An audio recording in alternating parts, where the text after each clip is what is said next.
So today we've got on Helen Wood, author of A Man's World. If you're interested in her book and her socials, YouTube channel, new channel, she's going to be doing her own podcast. All the links are in the description box below this video. Helen won Big Brother, which is a TV show here in the UK. So before we get into your story, what is Big Brother about?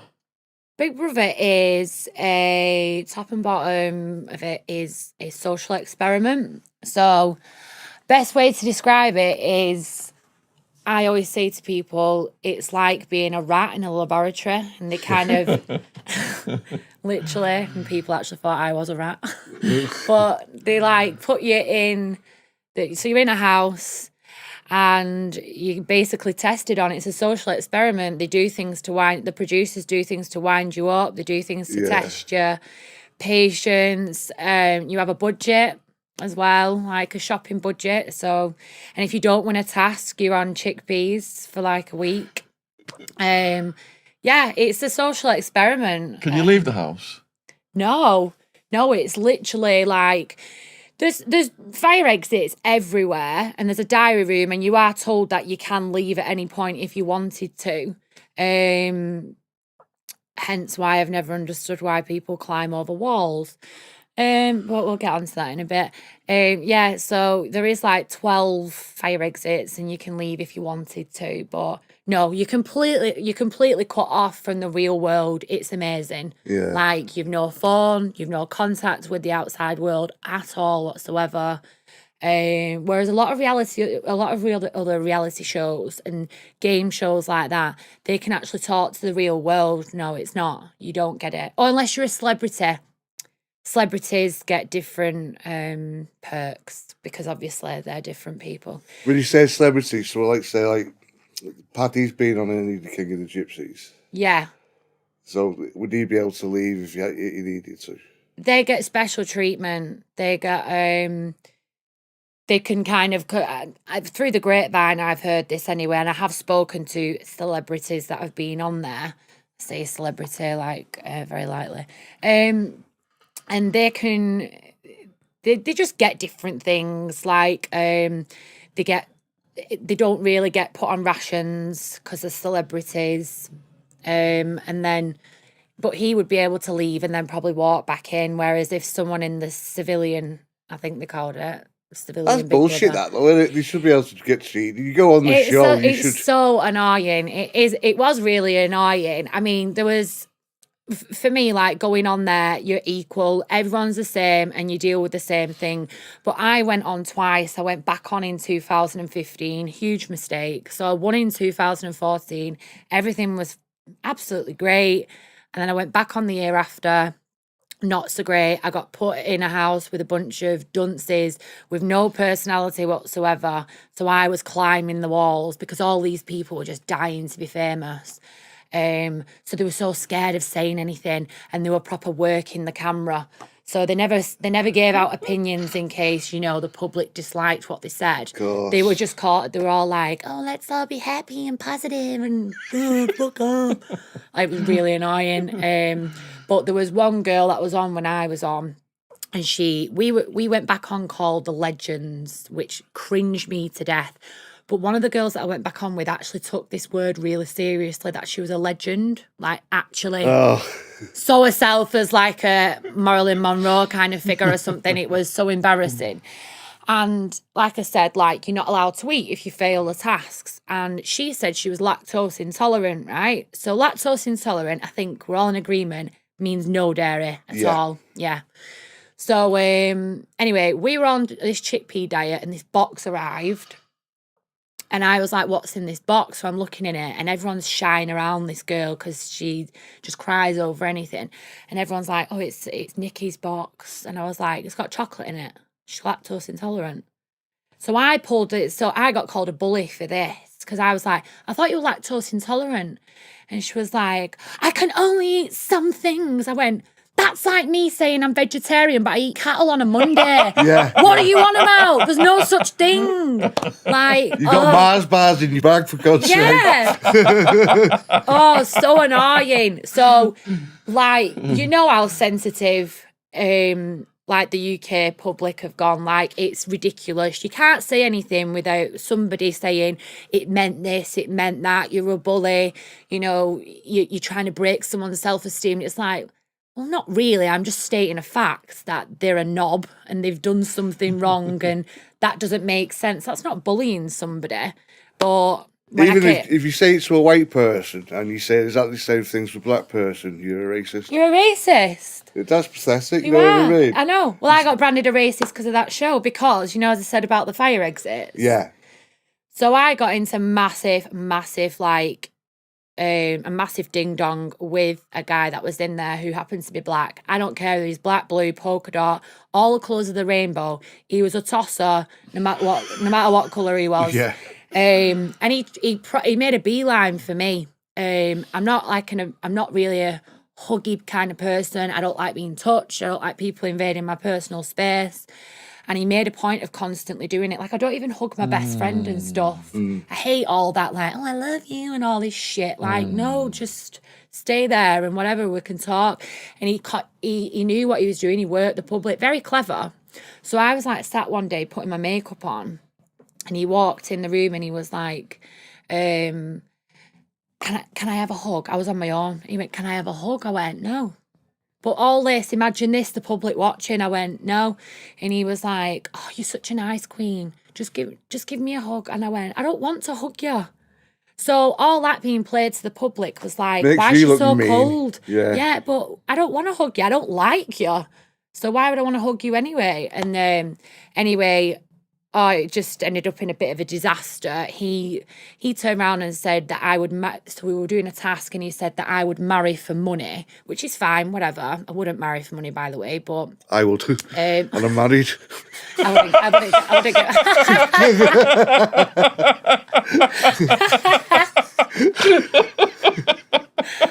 But he said that I'd marry for money and whatever. But then... he started frothing at the mouth because he was getting really angry, and I just found that funny, and I was like, your straitjacket's in the store cupboard, go and get it on. And he just went, I can't believe you're a mother, you need your throat slitting. So I lost, yeah, but they never played what he said. You need your throat slitting? So I turned around and said, you look like a fucking rapist. And you look like a murderer, and he only played what I said. That's terrible. Oh, that is dirty. That is. I know. Shame on you. I know. Well, then he climbed over the wall the next morning, and he was threatening all kinds of things about his mental health and all this. And Big Brother did this big announcement like someone had died. It was really bizarre, and I was like, can I just go and have a shower now? I'm not really asked. Because they were like, Brian's climbing over the wall and everyone was crying. You know, like he was jumping off, you know, like a cliff or something. Yeah. I went, there's 12 fire exits and there's a diary room and he's chose to scale a wall. Does that not tell you what kind of person he is, anybody? Hello? So there's my rant. Anyway, can you tell I'm not over this? I know, yeah. So the truth is out. Helen is not a racist. No. You got the full story here. What are these tasks then? You have to eat bugs or anything? Yeah, there's loads of stuff. So it's, I did one, this was really embarrassing and my best friend put Big Brother up to this. They said, get her on like a farting task or something, or a shitting task or something. And I was like, I had to go around and pretend and make everyone believe that I'd shit myself and I was farting, and it was killing me. I was like, because there was a guy in there that I kind of liked, and me and him were kind of like, you know, not getting it on in like a sexual way, but we were like kissing and whatever. That sounds so like, you know, like primary school, but whatever. But I had to do this task in front of all these, and my best mate had put like Big Brother up to this, saying, oh, she'll fucking hate it. Get her to do that. And I also absolutely despise balloons. I hate balloons. Like they go through me, and they put me in a room and I had to sit on this chair and clowns were going round popping balloons in my face. So torture, that, isn't yeah, it? there was loads of Did stuff. you have to fill out a questionnaire so they knew about your balloon fear? I didn't put it, but she told them. Because I thought snitches get stitches, I thought if I put that I don't like balloons, then they'll click onto it and they'll think, oh, we'll do something with balloons. But they've rung up. They were like that with my best friend. They kept ringing her up, like saying, you know, what should we do? And she was like, she hates balloons. Get her in a room with a load of balloons. She'll go mad. I was like, I came out and I went, can you believe they put me in a room with balloons? And she was like, I know, I told them. It's like, you bitch. What a lovely face she is. I know. So how did you act like you shat yourself? I just had to kind of like say that like I had like shit myself and like make a noise and stuff like that. Did you get some chocolate Yeah. lactose intolerant? Yeah. Repeat the noise. I'm not doing the noise. That's how uneasy I am about that topic. Imagine like someone there you quite fancy sued on and you go. That's what I mean. I was like, I'm on TV. Well, this is the thing, right? So obviously, even though girls don't technically poo, but like I got so ill because I wouldn't go to the toilet. And then I find that they were like, you need to go, otherwise you're going to have to go to the doctors and whatever. And it did my head in, like I was so embarrassed. I put a sock over the camera because there's a camera in the toilet. God, they fucking announced it. They turned around and went, can Helen please remove the sock from the toilet? I was like, oh my God. Like, Everyone what are you knows doing to me? Yeah. It even sounds like I'm like playing with myself or like I'm doing that. I was like, they'll actually kill me off. But yeah. So is there a dating component to the show? People No, get off of each other? not like Love Island, but they do. Like I did. I'd just come out of a relationship and it was kind of a revenge thing what I did. I started seeing this really good looking guy on TV and I knew Man, what a revenge play that is. I knew brilliant, he was in a prison cell watching. You get a fist. I actually told him. This sounds horrendous, but It's my Sancho. It's in my book now anyway, so I'm not fussed. But I kept the lid on this. But I hadn't told Big Brother. I said I'd been single for 3 years, and then I told him that I would be. He was like, "Don't let Big Brother change you." He cheated on me and all sorts. Yeah. Like, by the way, but I didn't tell him I knew. I thought, fuck you. I'm just going to go on TV and humiliate you. That's better than the Dave John letter, isn't it? Well, he humiliated me on a smaller scale. I just kind of did him over a bit more, yeah. So, Fair play to you. yeah, and that was that. Hell of no scory, like a woman's scorn, eh? It's true. There's nothing like woman's scorn at all. So you're being filmed at all times, even All on the toilet? times. Yeah. But celebrities don't get filmed. Which is bullshit. Why do we get filmed having a shit, but celebrities don't? That's terrible. There should be a little bit of privacy, for You've seen God's the show, sake. that? Did they show people wiping Well, their the ass? lads used to I wank. didn't really get into That's it, to what, be honest like, with the you. lads used to, like, obviously need to do that. Yeah. And, like, they'd have to be doing that in front of a camera. And did they show any of that on the TV? No. But they showed shagging, but... How far can you go if you meet someone then? Well, wherever you want, whatever you want to do. When they But show they don't- shagging, is it just like But a cover celebrities over? have shagged and they don't show it. But on ours, people shagged on ours and they showed it. And I sneaked. It's actually on my Instagram. This. Oh my God! So I was like really close to the guy that was like shagging this bird. And I've gone to sneak under the bed. I wanted to pull a prank on them. Yeah. I fucking chipped my tooth on the bed because it was in the dark. It was in the dark. And I'm like, this fucking skulking around the room. And I went down to, like, I don't even know what I was even going to fucking do, to be honest, thinking about it. What was I even doing? And then I fucking banged my tooth on the finger. That's all. Well, it's not hilarious. That's karma, isn't it, for disturbing someone's hanky-panky? Did you know in advance who you're going to be on the show with? No, No. you've no idea. So you fancying this guy was completely spontaneous, then, or did you premeditatedly think, I'm going to just do a revenge thing on my ex? I actually, like, as much as I'd like to sit here and say, I'm going to, like, go on TV and fuck him over and whatever. Yeah. I didn't. It was a getaway mechanism. And then when I actually first started to get to know the guy, I felt he said something about how he fancied me in a task and I went all frigid. I was like, ooh, like shit. Because I'd not been with anyone for like 5 years. What task was that? It was like, it was talking about each other and like who was the best in what quality and stuff. and like, who was your type? And he turned around and said Helen, and everyone was like, ooh, which is like my worst nightmare situation. So I was like, I just like I couldn't cope with it. It was horrible. But then I thought, I do actually think you're quite fit. You went some shy schoolgirl for a second. Yeah, just for a second. It happens from time to time. What appealed to you about him? He was really good looking and he was dead chilled, but like most people, off camera, he showed his true colours on there. So I became a very hated figure in England. Like, I actually thought I would need a bulletproof vest coming off the show. That's how much I thought I was hated. This is the one you won? Yeah. And then he started to come away from me a bit, and I think he thought he was going to win. So, and I had no idea I was going to win because I'm such a gobshy and I just kind of say whatever I'm thinking. I thought there's no way a character like me would win. Never had any idea of it at all. And because he was a bit of a cool cat that sat on the fence, I think he saw that. I think he thought he was going to win. So he started to like move away from me. Like, you know, like I was like the naughty kid that he needs to move away from. They're all fakes and snakes for And then hating I on won. you anyway. So I was like, fuck you. Yeah. To all of them. So you said you thought you were the most hated person. Yeah. You said it on... Oh, no, I still was. On like, season 2, you said why? What happened with Yeah. the guy? Why? What did you do on season 1 that you think made the people hate you? just being myself. I think it takes a lot of...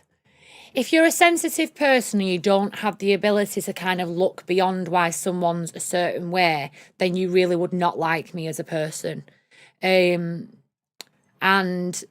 liars don't like me. Fake people don't like me. Like people in the house who were fake. Like there was a girl in the house, right? And she just drove me. She said she was Catholic. She was strict Catholic.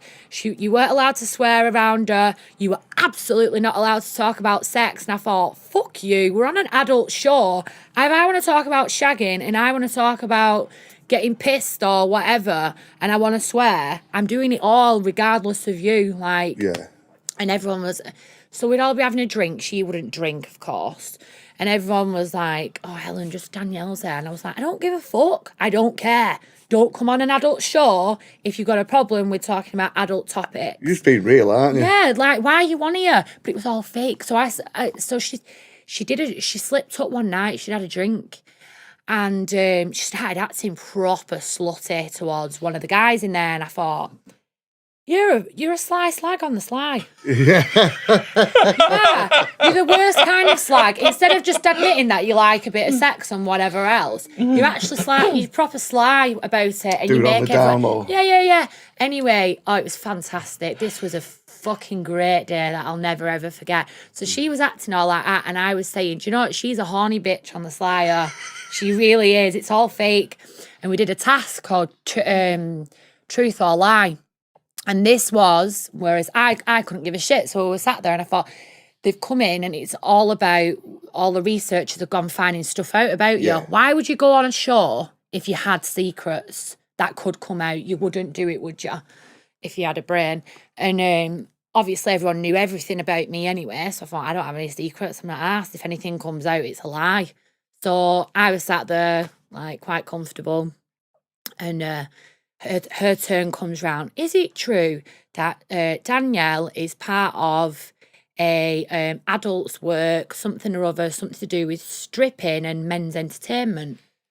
And I was like, well. So it turned out all along that she was like, well, she still didn't admit it to this day, but she was on escort sites. Oh. Like, squirting fucking cream all over her tits and stuff. I was like, but I loved it. We were sat there, I was pissing myself, and a girl who I got really close with, Bianca, who's just wild, she just went, Danielle, you fucking horny bitch. I was like, yes. Yeah. And but she went crying to the producers. She was threatening the producers to sue. Sue on what grounds? They're your pictures. Like, can't be arsed with people like that. I don't know why you'd come on fake like that anyway. It's like... And then she got me arrested. Jeez. Yeah. I went to a function. This is why I don't do any of these functiony kind of places where people are. And she wrote stuff about my son on. She doesn't know my son. Nobody knows my son, but she wrote about me being a mum on Twitter, and I thought, you've overstepped the mark there. Yeah. Like, why are you bringing kids into it? Slag Fuck me off. off for you. Yeah. Don't Say bring whatever your you want family about into it. me. But then I went to this function in Essex, and she started walking up to me, and my best friend went, "Oh my God, Danielle's walking over Helen," and I went, "Tell her to move now." Like, and obviously we're at a fashion show.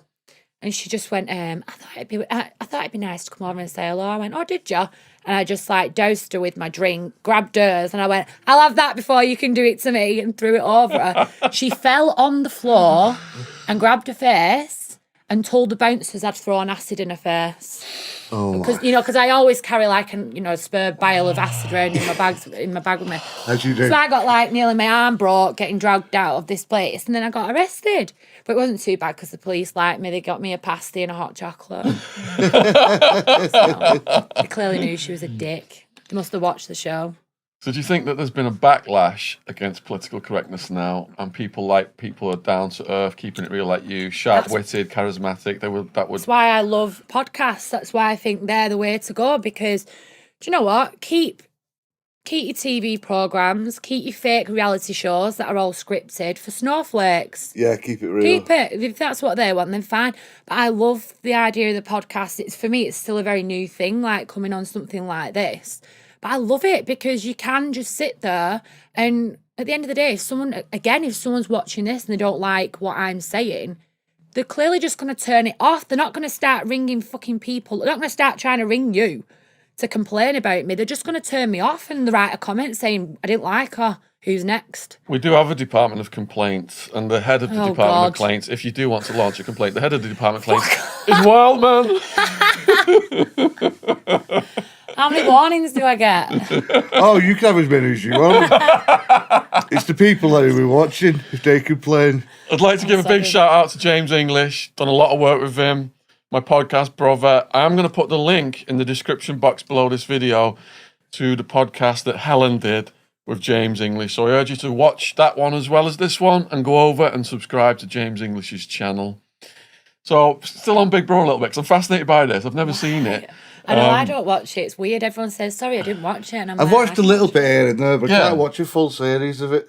I was a columnist for like 3 years, and I had to watch Big Brother and I'm a Celebrity. But it was like the first times that I'd ever actually sat down watching stuff like that, because I don't actually usually I don't watch TV. I watch documentaries, and that's it. I'm not a fan of like TV like that. What was your craziest moment on Big Brother? Craziest moment? Yeah. Oh, I don't know. You put me on the spot there now, because I'm going to say something and everyone will be like, "Well, that was shit." Well, all right. What was the most entertaining for you, or the funnest part for you? I absolutely loved Armageddon week. That was like, it got really intense. You actually felt like the world was going to end, and you had to build a raft, and our raft was shit hot, and the other groups were shit and sunk, so that was good because we didn't like that group. And you ate bugs, What did you have to eat? like crickets and stuff like that. What do crickets taste like? They're all right, actually. It was just a bit like eating your nails. Not that I ate my nails for a bit, but I used to chew my nails when I was a kid. Yeah. They taste of nothing, but apparently they're high in protein. So yeah. What else did you have to eat? Like dried centipedes. Oh. But they're all Did packed you do? with Could you eat things like that? Oh, no. Packed with nutrients. You wouldn't have any fucking choice if you starved. It weren't like an a la carte menu, and I was like, I'll stick with the crickets, it's fine. You put me on the fucking desert for a fucking year and I wouldn't starve.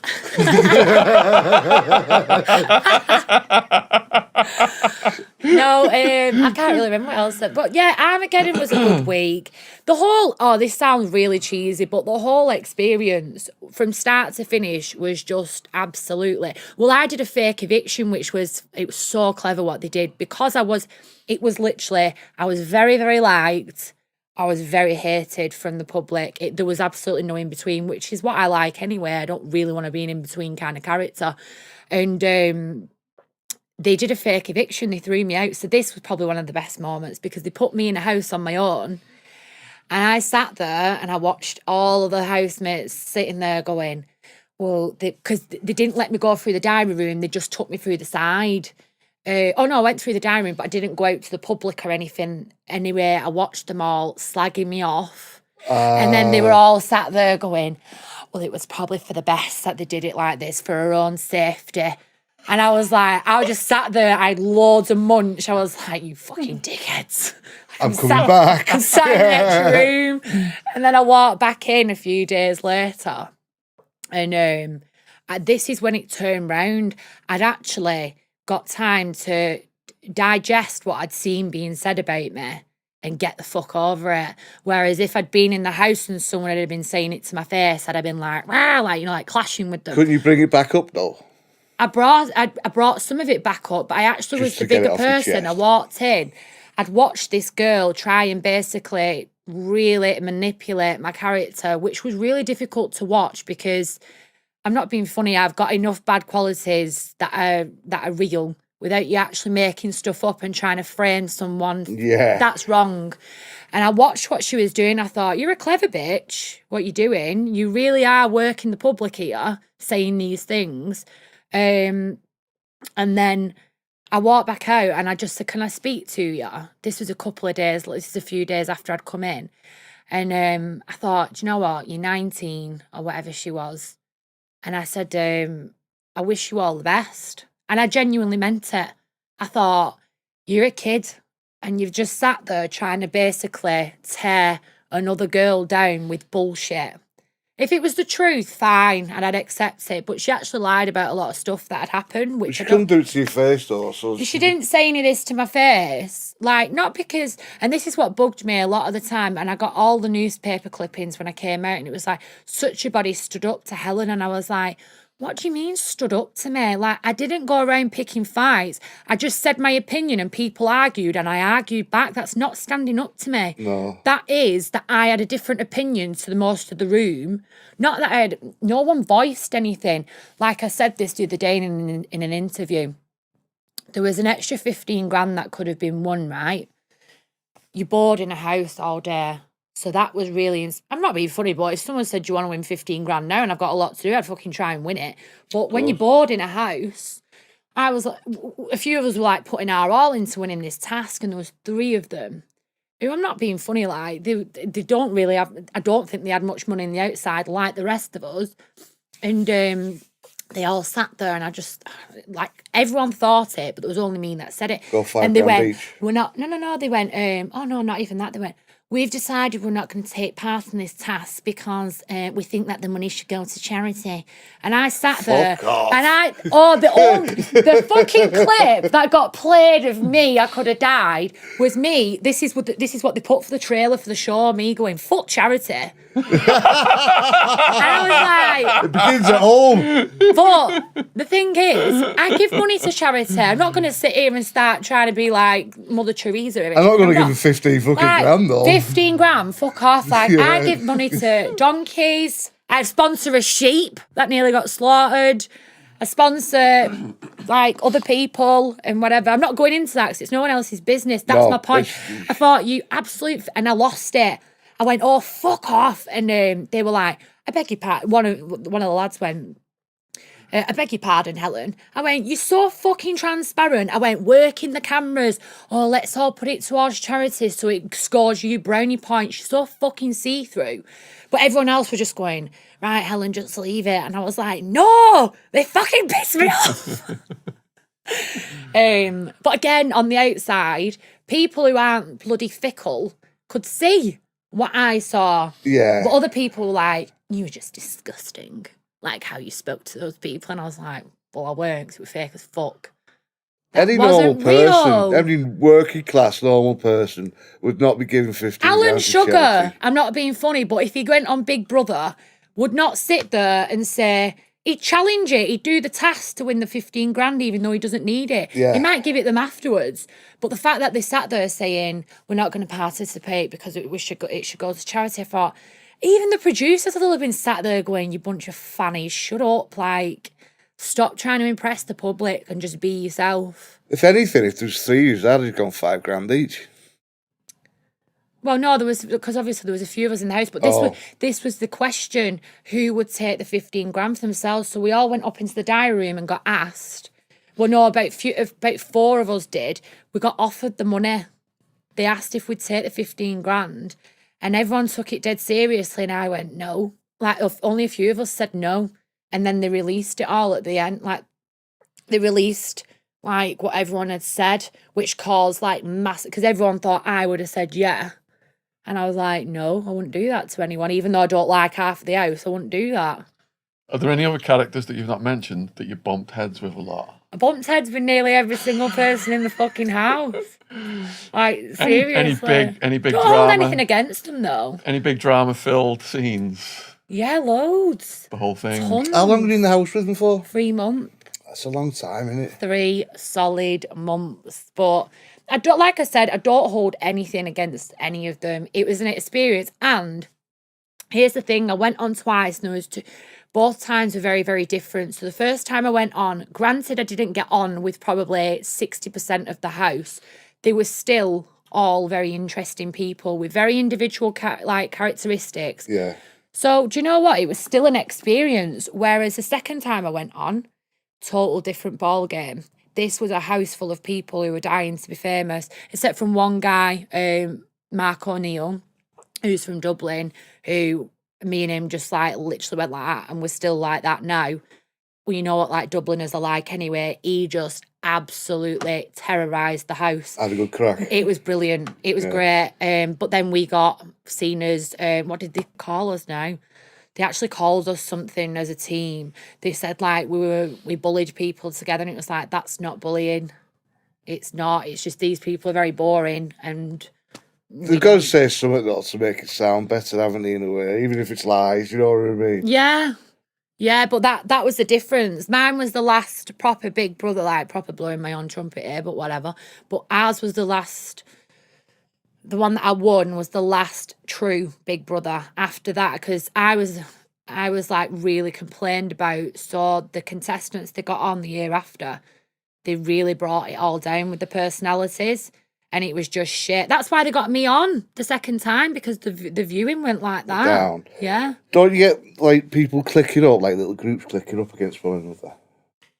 Yeah, well, they said there was like a division in it. There was like a divide in the house and stuff. It's not done intentionally, but it happens. Of course it does, because you gel with who you gel with. And the thing is, like the first time I went on, I did make an effort with everybody, but it became very, very obvious that I was not welcome around certain people, and I just took that on the chin. But they continued to say things. Like there was a group, there was the Catholic girl, obviously, that turned out to be a slut. Then there was the other girl who I was up against at the end, who was 18, and 2 lads that were a bit like them. So I would, even though I didn't like these girls, they were vegetarian like me. So I would say to them, like, I'm making an omelette, do you want an omelette? And they'd say, oh, yeah, thanks, whatever. And as I'd walk off, I only knew this afterwards, but when I'd walk off, they'd be like, have you seen how fucking shorts are? Fucking slag. But I watched clips after us, and I was just laughing. I just thought, you just made yourself look like a fucking moron. Should have put ham in the omelette. But I didn't know. I don't know. If I'd have heard them say something, do you reckon I'd have spat in it?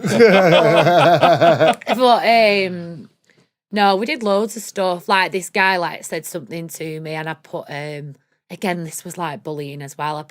So it was all right for him to say nasty things to me, but I didn't retaliate. I sat there laughing, but I went in the fridge and I got loads of mackerel.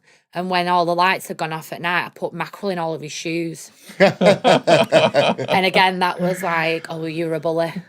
Well, just something fishy about him. Not really, because he was an arsehole and got really personal. Like, he started saying stuff about how I had my tits done, and like, that's a bad thing. I happen to think that my tits are quite nice, to be honest. But like, yeah, he got like really personal about stuff, and so I thought, I'm just gonna get personal with your belongings. It's none of his business what you've had done anyway, is it really? No, well, I didn't really. It was a really shit insult. He went, "Go and get another boob job, Helen," and I went, kind of a fucking shit insults that. Like, I will. I did actually get one as well. Yeah. I went up 2 sizes after I left. Wellman had a similar strategy. He had a cellmate in America, and didn't you put like grapefruits and stuff on the floor for him to slip on? Yeah, he kept on whining. Remind you, he was looking at life like, but I was having to share the cell with him. So he was even bigger than me. Even now, he was a lot bigger than me. And like he'd have the bottom bunk because he couldn't get his fat ass on the top bunk. And like he just kept on whining and moaning, and he'd be crying himself to sleep. And I thought, I've had enough of this. I didn't want to fill him in, so what I did was I just ended up getting loads of grapefruit and squirted it, and whenever he got up, he'd slip. Fuck off. His fat ass just got that poof, and he'd knock himself out. Oh my God. He got multiple life sentences, didn't he, from He a did. drive-by shooting? Why would he do? Oh, shooting. One of the bullets went through a girl and came out and took a nipple off. Yeah. Oh my God, that is Yeah. sick. These drive-by shooters, they're teenagers, but they just go out and just shoot each other's neighbourhoods up, and women and kids get hit. And where was that? Arizona. That In was Arizona. So if you come in the jail with a drive-by shooting, quite often they'll give you a beat down if a woman or a kid gets hit. Good. Yeah. Yeah, they deserve I it, love don't they? that. Yeah. I think that's how it should be everywhere. If you're no matter what you've done sex to a kid or... sex offender, it's KOS, kill on sight. How do they kill them? Shanks or smashing their heads into the concrete. Oh, wow. Allegedly. I'd love to watch that. Did you ever see I've got it? videos of it on my channel. Can you show? Oh, okay. Got I can videos of watch gang it. members and guards murdering prisoners in the jail we were housed at on my channel. CCTV footage. I love it. Yeah. I actually do love that. I think it's great. I find it like really disturbing when people, you know, I've said stuff before about nonces on Twitter, and people are like, well, that's a bit sick that you think like, well, not really, because I have a kid. So, like, I think like when it comes to like breaking the law, I honestly couldn't give a shit what anyone's doing, provided it's nothing to do with kids and you're not doing anything to old people. To me, it's Like, do whatever you want. nonsense, just kill on sight. And I don't mind people do commercial burglaries, like rob like companies and that, but people sneak in people's houses. Yeah, like they it's totally smash on different. sight. Yeah. Wildman got some trolls on a recent podcast. He said car theft is a victimless crime. Well, they Yeah, get the so if insurance someone- back, if don't someone- If someone robbed my car, I'd probably feel a bit victimised, to be honest. they? Yeah. Be a bit pissed off. I don't drive, you see, so. I just say things to wind these fuckers up anyway. You know what I mean? I get bored. The more trolls you get, the more viral the Yeah. video goes. And none of you slag her off, by the way. I'll be coming round. I'm used to it anyway. Fire away. It's gone quite good, actually. I don't really get much shit anymore. Might do after this show, like, but So you won Big Brother. What is the prize? 100 grand. 100 grand. So did you blow through that or did you save it? Saved some of it. Yeah. But I had a good time, like, as much as, like, contrary to what, like, people believed, we all did this, ironic, really, we did this pact pissed up that I didn't want to participate in. It was like, whoever wins takes us all to Ibiza and gets, like, a, you know, a proper, like, swanky villa and whatever else. Yeah. Oh, that's cool. And I went, well, there's no point in me putting my fucking hand in. I remember I was, like, sat there going, like, moaning. And they were like, fucking just put your hand in, Helen. And I was like, right, okay. Yeah, I promise, whatever. Went over my head. And then I won. I thought, I'll take these fucking cretins to Ibiza. It's not going to be swanky. No, it fucking was. Are you joking? It was like 11 grand. Fucking hell. 11 Like grand. Scottsdale Hilton. And then half of them, Yeah. half of them couldn't afford fucking flights. I was like, all right, Royal Bank of Helen here. So how long were you in this hotel? It was a villa. It was a massive villa. And Villa. big mistake, really. Like, unless you've got drivers in Ibiza, Yeah. you fucked, because it was like next to a farm with loads of, like, imagine like you're off your box and there was like fucking this farm next to us. I'd have put him on the With fucking goats. farm There and was stayed in goats the in villa the- myself. There was goats in the trees and fucking chickens in the trees, like actual pigeons. And you couldn't get back from anywhere, so we'd get dropped off at the bottom of this bloody road, and then we had to walk up this country lane, and like, you're absolutely twatted, and then you look in a tree. There's a fucking goat and like a chicken. I was like, there's fucking chickens in oak trees. Like, And what's were you on going ecstasy as well? I won't say what I was on. It was alcohol. And acid. Staring at a goat. Staring at a goat on in acid. Yeah. No, I've actually seen that on TV though. I've heard people saying that. I thought it must have been on. no, honestly, I it's know, true. yeah, Fucking yeah. little goats in the trees, and I was like, 6 in the morning, like I'm on another planet. And there's a fucking Billy's there in tree. Bez from Happy Mondays, he's put it in one of his books. And then I thought, oh, yeah, he must have been off his fucking head. But I've actually seen it on like a travel show. Yeah, You know what I mean? no, it's real. The guy I live with Hot Wheels, he said that we should get Bez and Shaun Ryder on the podcast. Yeah, I you wouldn't mind should. Shaun Ryder. So shout out to Shaun Ryder and Bez if you Them want to two come would be on. great. We've got a studio in Liverpool now. We'd love to have you guys on, get some of your stories back from the... You can drink all you want. No, they can't. He's Where paying. the fuck's my drink? I've only got water. Got any stories from the villa? Crazy From stuff the that villa? happened? Not really, no. I can't really remember much of it, to be honest. I was that, like... Drunk. You don't really remember much when you've been to a beef, do you? But, What clubs did you go? Space. I think we went to Space twice when we were there, which is obviously gone now, which is terrible. Can't remember what was the one I went. Amnesia. I was dancing to Paul Amnesia's Van Dyke till like good. 5 in the morning. Yeah, Amnesia's still Love like... Paul Van Dyke. Amnesia's not changed. It's amazing. Sasha. Yeah, I prefer all the... I was gutted when Space went because that was probably like... That probably was my favourite club there, or DC10's my favourite. Yeah. Whereas High has now taken over where Space was. And I'm a bit like, not sure about this place because it's took something that was really good. I always wanted to go Cafe Del Mar, but then I found Mambo and thought Mambo was way better. Mambo's is brilliant. I stayed in Yeah. an apartment a few times above there. I've stayed in the apartment above Cafe Del Oh, Mar. just looking out on the sea.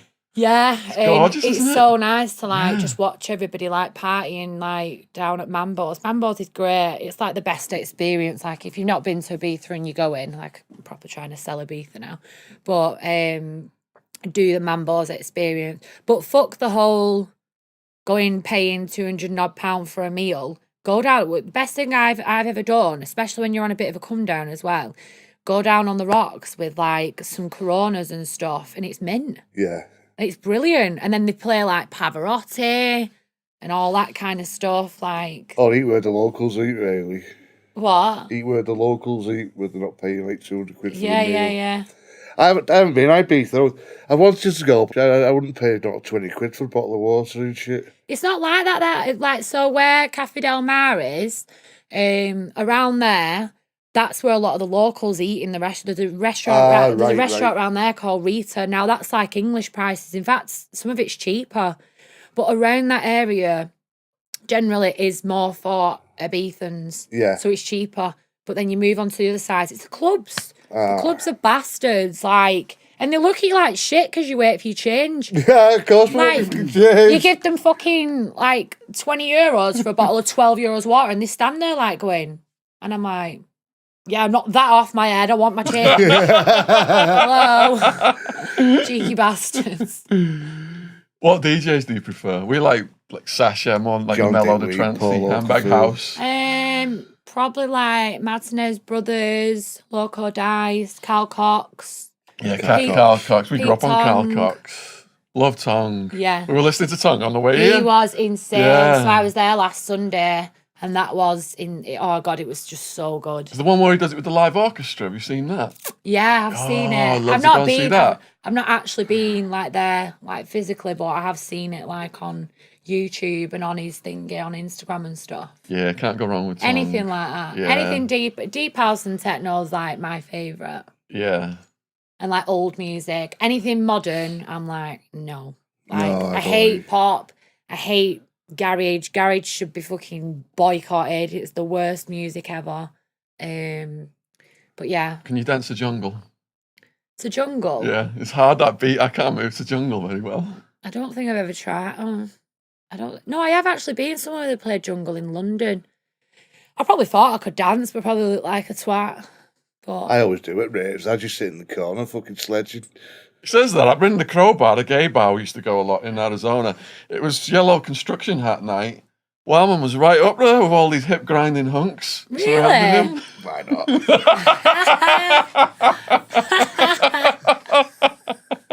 I love it. It's nice that guys dance. Some guys just don't even dance. Like guys who are not confident, who, well, no, they're just very self-absorbed. Like Yeah. you see it, like Ibiza's going a bit like Marbella, which I don't You can't go like. past the mirror without being like this. Yeah, they're really like conscious of like dancing, or they'll like stand there like looking round and stuff. Whereas that was good actually last week. So when we were in Ibiza last week, we've been like I've been like 4 times already this year, but there was no phones. Whereas usually everyone's like this through the whole fucking set. Yeah. And it's like, what you doing? Like, dance. Look, don't get me wrong, I take like the odd video or whatever, but some people just stand there and they stand there like a fucking ironing board when you're trying to rave and, you can't even move. But last week it was full of, it was more the Spanish and Italian crowd and everyone just danced. There was no That's one how with you want it phones though, out. isn't it? Yeah, You know yeah, what yeah. I mean? Yeah. That's what it was like. Wildman was on the run in Mexico for a bit, and they had raves down there with the locals, didn't they? Yeah. Where was it? They were like was it that. in Tulum? No, I was in Porto Penasco, Rocky Point. Oh, right. I was there, and I was in Nogales, I was in Tijuana too. I want to go to Tulum in January because that's where all the raves go, like in jungles around there. I've heard of Tula actually, yeah. And Looks when I good. was at, apart from Porto Penasco, it wasn't very touristy. Porto Penasco was because it's where they have all the spring breaks and the college breaks and stuff like that. And shanty towns, and then like cartel stuff, all the police and I'm the military. fascinated by Mexico. It was something that came on Twitter the other day, and it was something to do with the mayor of this town had said that he would fix the road and didn't. So the fucking locals just dragged him through the streets on like by his arms like this over the road, like face down. That's It's one of the like- reasons they like the drug kingpins. Some people like the drug kingpins is because the government promises to build the schools and fix the roads, and they don't do it. People like El Chapo, their local neighborhoods, all the schools, all the roads, all fixed up. Yeah, get it sorted. You actually tar and feather people down there. Which means just to get a boiling tar, pour it on them, and put feathers all on them. Oh my God. Do they die? Yeah. You got the most violent cartels in the world out of It's Mexico violent. now. I've seen of Yeah. it. What's that thing now? What they do? Oh, it was sick with the tires. They like put a tire around them. Tire fire around someone. Yeah. Yeah, and they put it on YouTube, and They're not asked, are they? these cartel people, they'll come and kill your whole family, torture them, and put it online and everything. Because they're untouchable, aren't they? Though. Yeah, they are. You got to watch where you're going now in Mexico too, because there's a lot of people getting kidnapped, especially if you're white and English. Because you think you're coming from On America. Okay, now, well, I'm yeah. not going there. Then that'd be my luck. I'll say some. I don't good know. places. They'd probably have me back after a bit. Yeah, I know some good places you can go. Yeah, I fancy Tulum in January. If you go to a resort in Mexico, they've got like the police checkpoints all around it, so they protect the tourists. Right. Yeah. Oh, I didn't really do the resort thing 'cause I was in the shanty towns, mate. Well, see, I'd love to do that. I like getting stuck in. He said if Wildman, Stuff like that. he said if Wildman gets up to his tricks in Mexico, they'll kill him. And when I went down there, they had the name for him, El Oso de Burr, because of his fighting style. And they were running around, cartel guys were running around in jeeps and stuff. Oh my God. The very, Little celebrity. very first place I had to burn down. The very first day I got to Mexico, I burnt my house down. His house exploded. I sent Look at the frown on his face. He's still fuming. I sent someone to He can find still him. smell the smoke. I sent someone down there to find him because we didn't have any telephone contact. And they come back and they said all the windows are blown out of his house. The locals have obviously killed him. What had you done? My wife, well, my girlfriend at the time was from Gobby Scouser. She's like, we'd gone out, we were getting drunk, and she's got this place, and it was nice. And she'd had a few, and she's like, I said, just shut up, will you? You sound awful. And she's going on. I said, piss off. I said, could I help bringing you here? It's like bringing sand to the desert. I said, go home. Why don't you just go home? So I'm arguing with her. And she's like, oh, fuck you, like, yeah.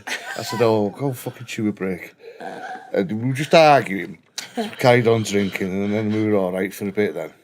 I She kept on giving her fucking brandy. He shut up till she's passing out at the bar. So we finally decided about 2 o'clock it was. Said, oh, we'll go back to the house then. And took us ages to find it because it's the first day it'd been there, like, you know what I mean? Finally found it, put my keys in the door, went in. We get in the house, we hadn't even unpacked or anything. And she started unpacking. I said, leave all that till tomorrow, man, fuck it, you know what I mean? I said, get your ass in bed. She goes, oh, we're having fucking none of that. I said, oh, what fucking none of that? I'm trying to shut you up. I just want to carry on drinking. So the next minute,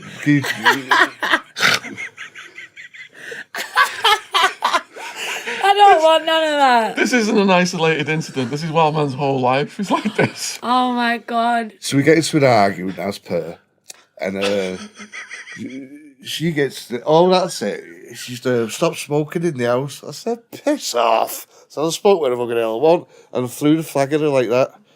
And then she started moaning. So she gets a chair and throws it at me. And I just went like that. And it just stepped past her. I went, nah, you knob. You couldn't even hit me with a fucking chair, could you? So then left it for about 10 minutes. And she's still arguing. So I thought, I'll light another fag out. I said, yeah, I'd try the chair thing again. And as I flicked it, it hit the floor. And all the floor went blue. There's a brandy on the floor. No, what had happened was, over in Mexico, where we have, like, no copper pipes coming from half a fire, they have PVC, plastic ones that had cracked it. So all like the gasoline and stuff had come out.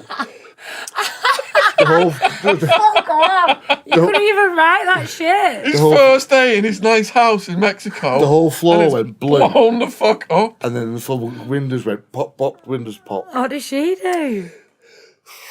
Clever scouser there. She goes and gets the frying pan, fills it with water and tries to put it out. The house is burning down. I said, look, just get out. No, we can't leave it like that. I said, get the fuck out. So I ragged it out. And like, fucking, we sat on the wall looking at it. She goes, what should we do? I said, well, let's phone the fucking fire brigade, won't we? She goes, well, the phone and everything's in there. I went, oh. So I didn't know the number anyway, I said to her. And she laughed. She goes, it's not funny. I said, all right. And so we go knocking on the neighbours. I bet they were buzzing you'd moved in. Well, I couldn't speak Spanish, I look at Spanish, but and they didn't understand what the fuck and they certainly wouldn't understand this broad scouser. So, like, in the end, I'm just like, look, fire. So, sitting on the wallway, I said, I'll be here in a minute, just so you can put it out. And 20 minutes later, and this Burnt down. Oh my God, this like 1950s thing come from like Bill and Ben. And it literally had 2 guys on the back of it going like this, pumping the water. And the water come out like fucking someone who's just fucking spat its fat like that. Fucking lame. So, oh my God. It's not even happening, this. So yeah, that was my very first time in Mexico. But what happened now? Where did you move? Well, the guy... Had you bought this house? No, we'd rented it. What did you tell the landlord? He'd rented it. I just paid 750 quid for it. So, the guy who we rented How it do you from... explain to I have to explain everything. I have to rehouse Wildman. Well, basically what I said, look, I didn't say anything about the arguing or anything like that. It'd been empty for 6 months. So basically, I said, we moved in, went to turn the fire on because it was a bit cold, even though we were in Mexico. And I said, it just went boom. And he went, I must be gas leaks. Very sorry about that. And he put it somewhere else. Blair. The next, good man. The next several lasted a little bit longer. And then it got to the point where you ended up just on the beach, weren't you? Yeah. Why? Unhousable. With the bird? Yeah, because they knew what we were doing. We had this operation where we were smuggling ecstasy over from Holland to Mexico and smuggling it into Arizona. Right. And a local person out of Puerto Peñasco became one of our smugglers, and he got busted in Mexico City. And his mum was politically connected in this town, so she went and told everywhere not to do any business with the wild ones, with Wildman and his bird wild woman. So from being in this like little local town to everyone liking and saying hola and come estás and all that, you go past and people are just looking at us all weird. Oh no! So it got on top Feel really a bit quick. like do you not feel intimidated by that? I wasn't intimidated. Just for after a week, I thought, probably best getting out of here. Like, you know what I mean? Yeah, I'd shit myself in another, especially Mexico.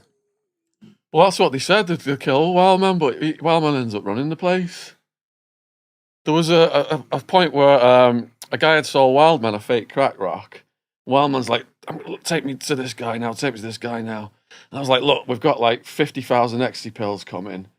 If you go and beat up someone over a crack rock right now, it's going to cause too much attention to us. He goes like, I won't beat him up.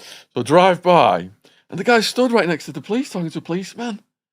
But Wildman, as the vehicle's coming in, just gets his head and is like, bing, knocks him out against this post. And I'm thinking we're all going to get arrested. But the police know Wildman. Down there, it's like, you give him $20 here, give him $20 there, give him a few pills. And Oh my God, that's how it works. Yeah. Did lines of court with him over the weekend and stuff. Really? Yeah. If you run an operation through Mexico, you've got to be in with You've the got locals. to be in with the. And you, the Yeah. local, see, you'd always get in with the guys that rent the 4-wheelers out and stuff like that. They're Yeah. always the best guys to know because they know everyone. Because they know everyone. Yeah. Wildman built his own crew. There was people who were pretty destitute and were trying to make money doing the little hustles. And Wildman enabled those people to move up from being homeless, basically to having little shacks. Yeah, they'd live on a beach and stuff like that, and like I felt sorry for them. So I'd just give that's them, nice. I'd give them 10 pills each, and then they'd sell it for me, and then they'd pay me, but I wouldn't charge them much. In fact, they would probably get it cheaper than most people. They even have these wild packs of dogs, and Wellman even tamed them. Shut up. Well, they have a lot of wild dogs. Do they? Yeah, it's like What, like a normal dog? Or you mean like a stray dog? like stray Strays. dogs. Like a stray dog. Mangy strays. Mangy strays. Aw. So what I used Yeah. to do is I used to get like steak. It was dead cheap, and I used to feed them each day a steak, and then they'd start following you around, and then it's good because if other dogs come over night time and try and bite you, the stray dogs will go for They'd it. look after you, Yeah. yeah. Yeah, Wellman was a dog handler. Now you even got in the dog. prison. You even got the dog siding with you. The dog whisperer. He was a dog handler in prison. I was a Oh, dog were handler. you? Yeah. Oh, there you go. All right, so getting back to your stuff. So you've got I was your book. enjoying that then, as well. You got your book then, A Man's World. Yeah. What's that about? So, it sounds very man bashing. It sounds like I'm completely against men. I'm absolutely not. Like, I don't. In fact, I probably prefer men than I do women. But it's just basically about setting a story straight because I had a really shit stigma. Still do have that stigma with some people that I was a kiss and tell girl, and that wasn't the case. Can you explain what that means? Why would people classify you that as a kiss and tell girl? So I slept with a footballer about 10 years ago, longer than that maybe. Can we name that person? Yeah, Wayne Rooney. And I was happy to keep a lid on it. He obviously wanted to keep a lid on it, but it was a threesome. So the third party turned out to be an utter twat of a person. He was batting above his weight, wasn't he? Is what? He was batting above his weight a bit, Wayne What does that Rooney. mean? Oh, Like, I know, yeah, you usually like grannies, didn't you? But he must have took a shine to younger people at that time. But yeah, so I slept with him and whatever, and we had a threesome. Nothing to write home about whatsoever. Is that a female threesome? Yeah. Okay, Why? just checking. See what is, I don't know. It Wayne Rooney, what wasn't. he's It wasn't into. some big orgy. How no. kinky is Wayne Rooney? Not kinky at all, so he shouldn't cheat. Not kinky at all. He's not kinky at all. So Not he even the shouldn't anal cheat. G-spot. No, just nothing. Are you joking? You didn't even know he'd come? No, just nothing, like, literally, it was just pointless. But, If you got two women, you'd at least have one with a strap on, wouldn't you? yeah, easily. yeah, no, he wasn't, like a lot of footballers, he'd been told, I don't want to talk about him anyway, 'cause it's all boring, but he obviously he's a footballer, they get told to get with a bird young, so he hadn't shagged around, and he You had... get told to get with a Yeah, bird. they get advised to Get told by to- who? By, like, the football, like federation and whatever. It's like have a bird They're like advised for public to stick- relations. No, because it keeps them grounded if they have one girl. Rather than going out shagging everything, and getting like loads of girls pregnant and whatever else, they're advised to get what, because girls keep them in. If you have a bird, you tend to stay indoors a bit more rather than going out getting smashed with your mates. In neuroscience as well, they've shown that if you have one woman, it reduces your testosterone, your aggression. If you have loads of partners, your testosterone goes up. Well, I don't know what happens to him then.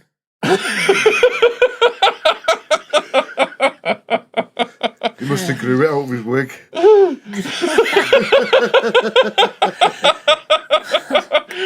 going to have a Wayne Rooney clip out of this. No, you can play it. It doesn't matter. Like, it's all out there anyway. So the woman deferred. She snitched. We got in the lift afterwards. Literally all happened. This is how it all unfolded. We left. We'd done the threesome. Got in the lift. Can I just ask first? Was this a woman you knew? Yeah, I was friends with her. You took with I was you to like this? kind of like that with her.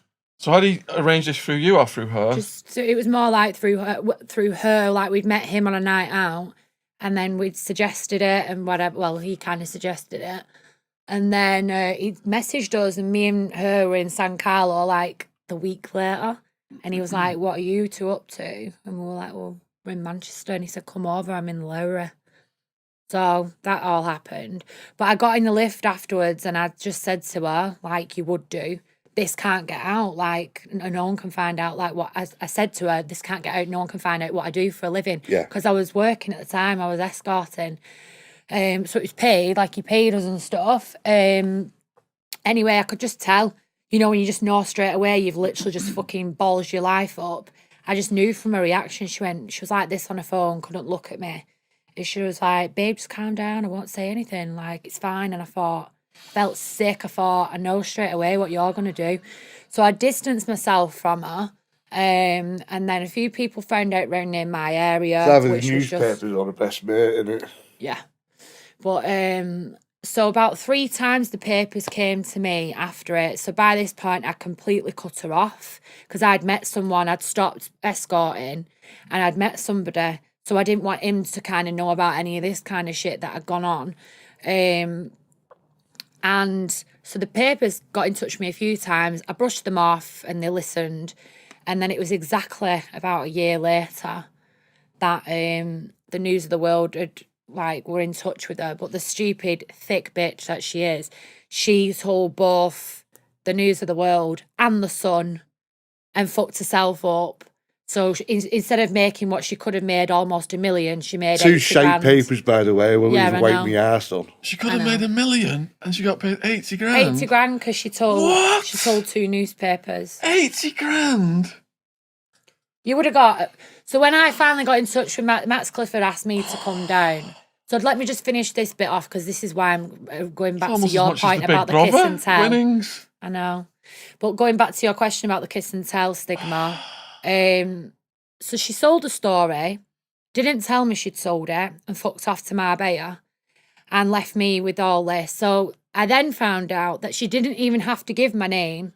I begged her. I was, on Messenger on Facebook. Yeah. I couldn't get hold of her, so I was, please don't say my name. Turns out she was sat there showing the journalists all my messages. Showed my face.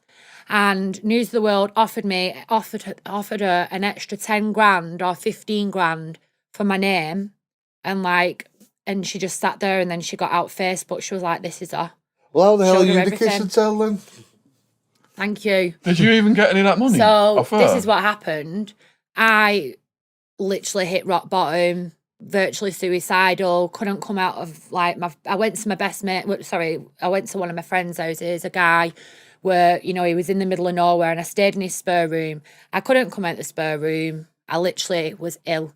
I was sick, diarrhea, fucking the worst anxiety I've ever experienced in my life. I just wanted someone to come in and slit my throat. It was just horrific because every day I was on the front page, hooker this, hooker that, prostitute. And then it came out that I was being accused that she sold her body for drugs to fund a drug habit and all this stuff. And what's your James English? You said you didn't even do drugs. It was fucking horrendous, the shit they were coming out with. When I said, like I've said in chatting to you two, there's enough bad things that are the truth about me. You don't have to make stuff up. Exactly, yeah. So why make things worse for a person? Talk about kicking someone when they're down.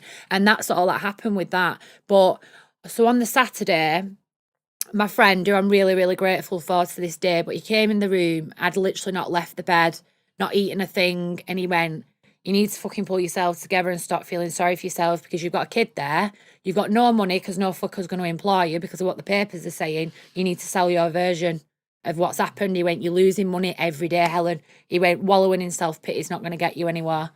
So I listened to him. That broke my heart. I was like, absolutely. Because I couldn't go near my son. I was told to stay.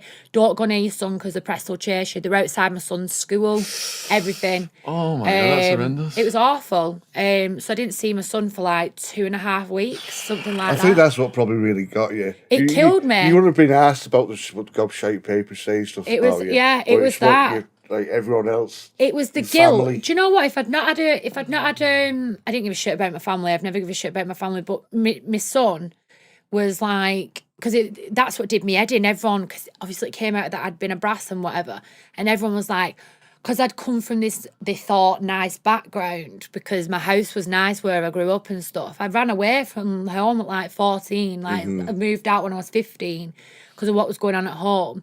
So everyone was like, oh, she's such a spoiled bitch. Like she lived in this nice area, you know, because that fucking counts because you live in a nice area. And she was a prostitute. Like she's thrown it all in her parents' faces. My mum knew what I was doing. I was giving her money. And when it came out, the only thing, so I'm on the brink of actually contemplating throwing myself off a fucking cliff or swallowing a lot of pills.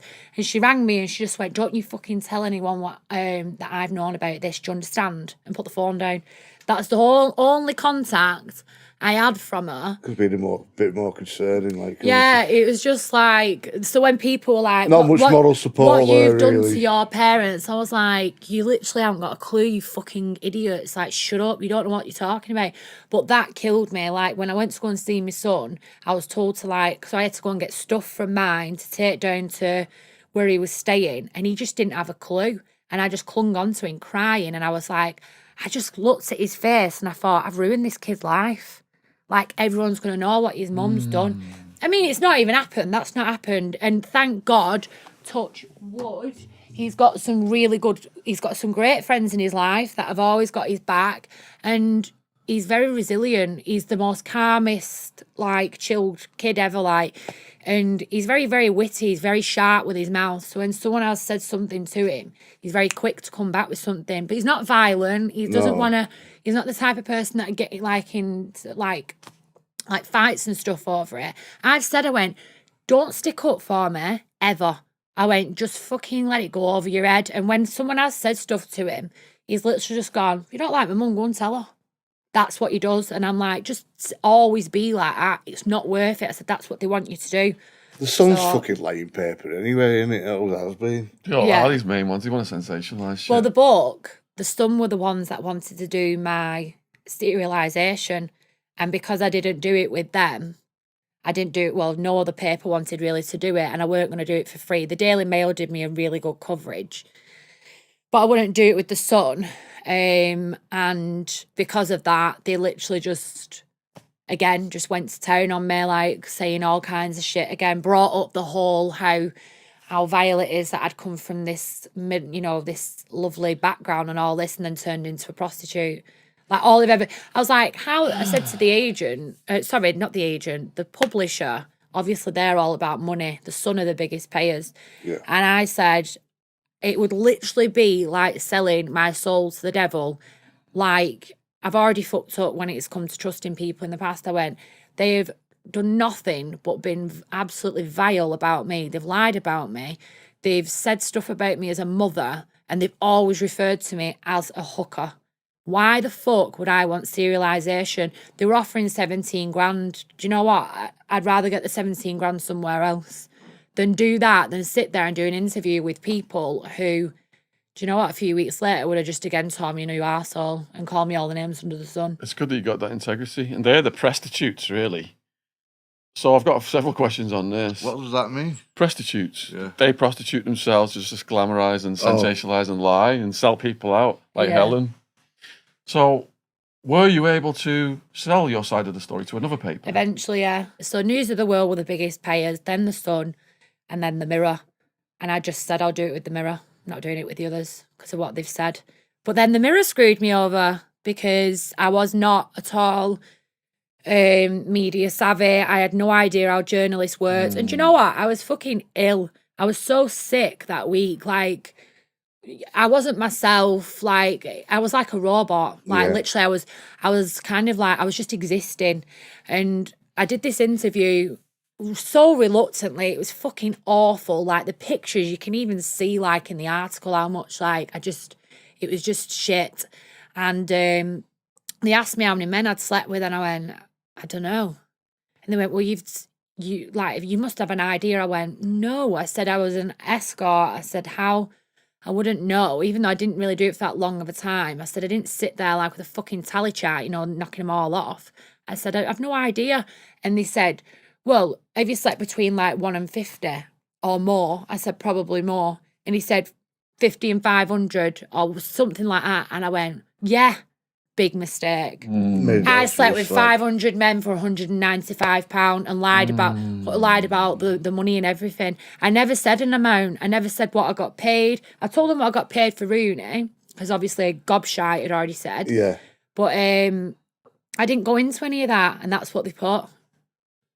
So then the Mirror did me over anyway. I presume that being an escort, you don't always sleep with every single one of your clients. You don't sleep with every single one, but like I've said this in every single interview like I've ever done, like, or like chat, whatever.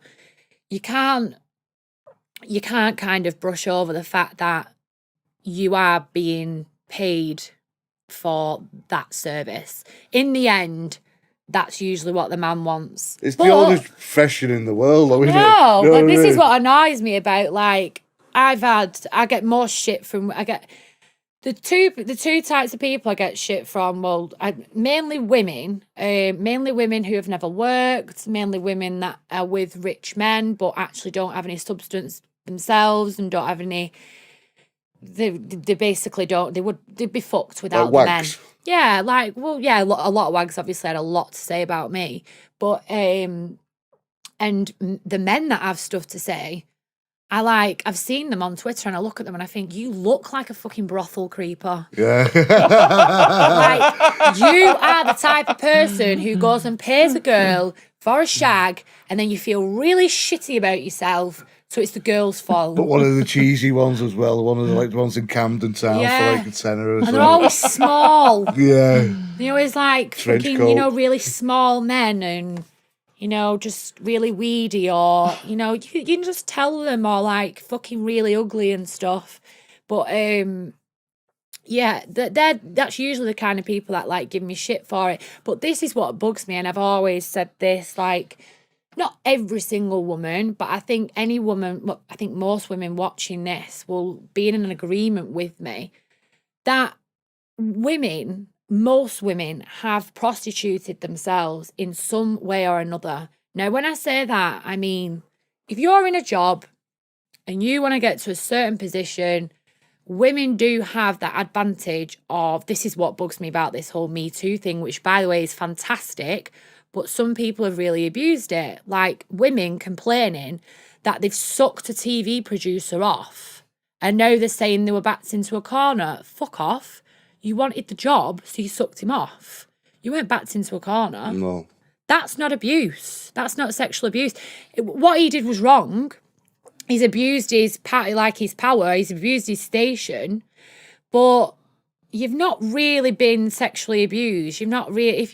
If you wanted something and you thought, do you know what, I want it that bad, I'm going to give him an osh, then you're not really a victim in my eyes. What about someone like Harvey Weinstein, who's like telling a woman, we're going to have a business meeting in my hotel room, and he answers the door with his little towel on, and then he's saying like, right, I'm a bit stressed out now, I want a massage first, and he kind of like, they're so scared for the careers. Next thing he's naked and he's like pressuring him to do stuff. But she could fuck off, couldn't she? I just don't, I'm sorry, and I'll get a lot of women probably screaming at me for saying this. I know that I'll be honest, if I wanted something that much, I would have done it and I'd have shut the fuck up and never told anyone I'd done it. Yeah. And if it came out, I still wouldn't cry victim because I'd done it. If I left the room and then it came out, then that's when I'd probably come forward, like a lot of women who clearly had a bit more integrity about them did. You know, they got backed into a corner, refused to do it, and then when it all came out and it all unfolded what he'd done, You can't they say the came money didn't cry forward. wolf, can you? You can't. You Know what I can't mean? say that. You didn't have a problem doing it. Yeah. Unless he's like, for me, like, and I'm gonna get so much hate for this, but This is going whatever. to get a lot of comments, this bit. But if he's not forcing you physically, then I think that's very different. If he's basically saying, I'm giving you the option to suck my dick and you suck it, that's your prerogative. Yeah. Well, with Weinstein, some of the women just left right away. That's what I'm saying. Some of them, though, they didn't think there was going to be a sexual act, and he grabbed them and they froze. That's different. That's very different. So that's 'Cause rape, that's isn't physical. it? That's physical. For me, if someone's actually saying, like, well, you've got an option to do this, you can give me a massage, you can we can have oral sex, you can, you know, as soon as he's touched them, that is completely different in Yeah. my eyes. Completely. It's all wrong what he did. Like, don't get me wrong at all, and I have to stress everything he did was wrong. But you cannot, if he's not actually physically touched you, but he's give you that ultimatum that, like, you know, me and you can sort something out if you do this, and you go and do it, you're not a victim. The people that are victims are the ones that got physically touched off him and didn't want to do anything, and the ones that actually left the room mentally scarred because of what he'd put, the position he'd put. They're the victims because they've been put in a position that was completely wrong, and then they've come away from it hurt, whether it be mentally, physically, or whatever. So what's your opinion then on someone like Epstein, where his victims were underage, they consented, but they were children? No, absolutely wrong. You just literally hang him. You're a child, Totally you can't wrong. consent, can you? You don't know what you're Totally wrong. consenting A to. child doesn't have a clue No. about like what to say, what to do. Like, it's in my book now, so I can openly talk about this, but I was abused as a child, and you have absolutely no idea. You don't even think it's wrong what's happened. And they pick on children who don't have support. Like, the person that did it to me knew full well that I didn't ever have support from my mum and dad. I was told to shut up. I should be seen and not heard, and that is it. So I would never, ever have gone. I used to go to, like, I don't want to say too much because I've never named the person that's done it, but they were once upon a time my scapegoat for getting away from what was going on at home. And then this person completely abused the fact that I'd seen them as kind of my safety blanket Yeah. and became a fucking whatever you want to fucking call them. But Paedophile. No, just anything to do with children. Anything to do with children, anything to do with anyone vulnerable and not in the. This is what I mean. These women knew. They knew what was being put on the plate. Yeah. And I'm not saying it wasn't wrong. It was wrong. But children don't have the ability to actually think, is this right or is this wrong? What's happening right now? They don't. How old were you when you were abused? I was about 7.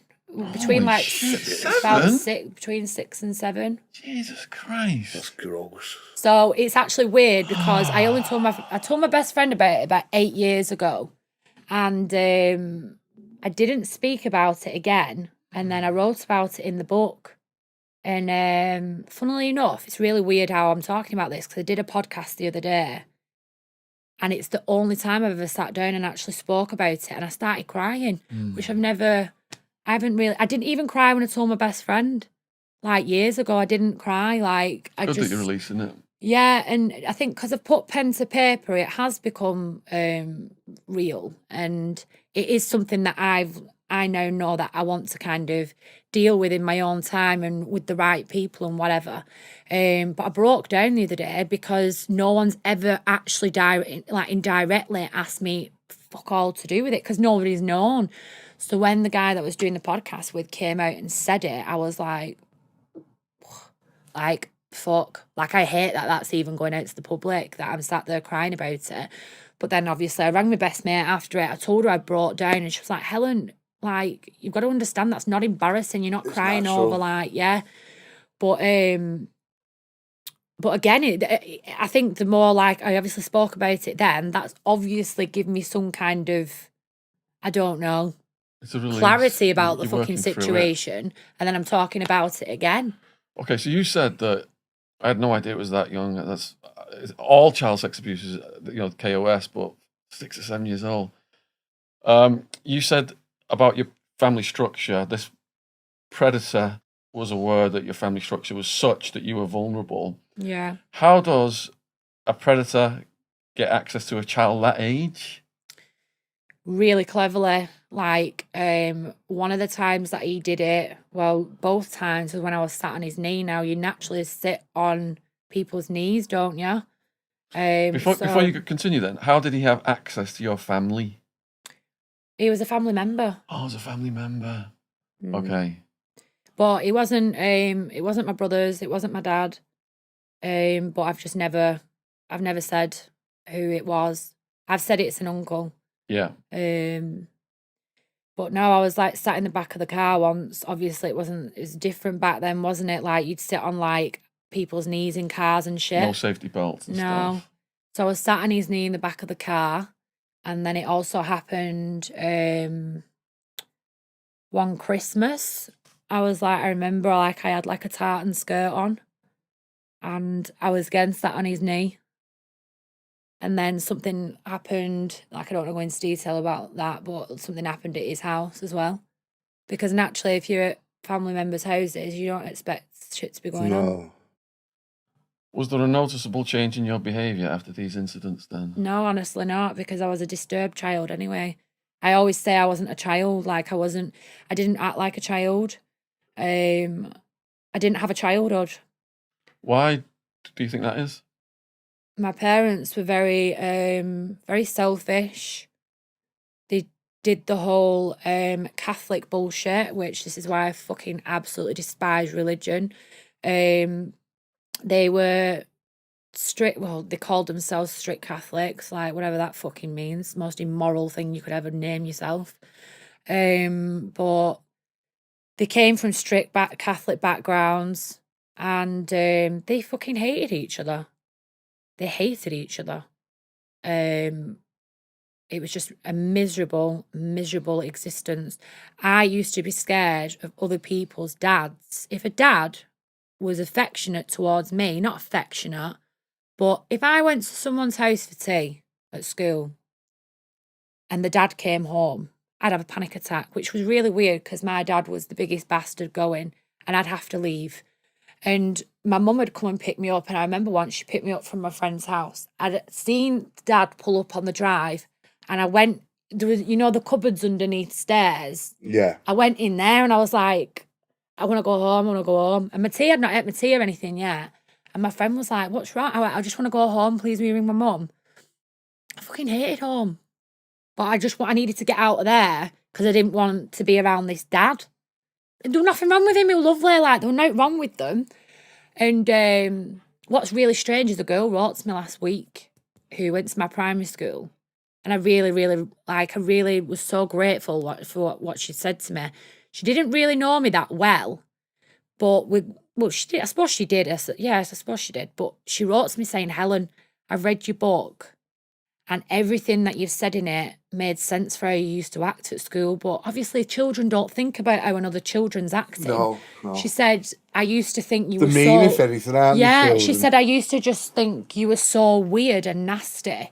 She said, but she went, it all made sense. I was so confused.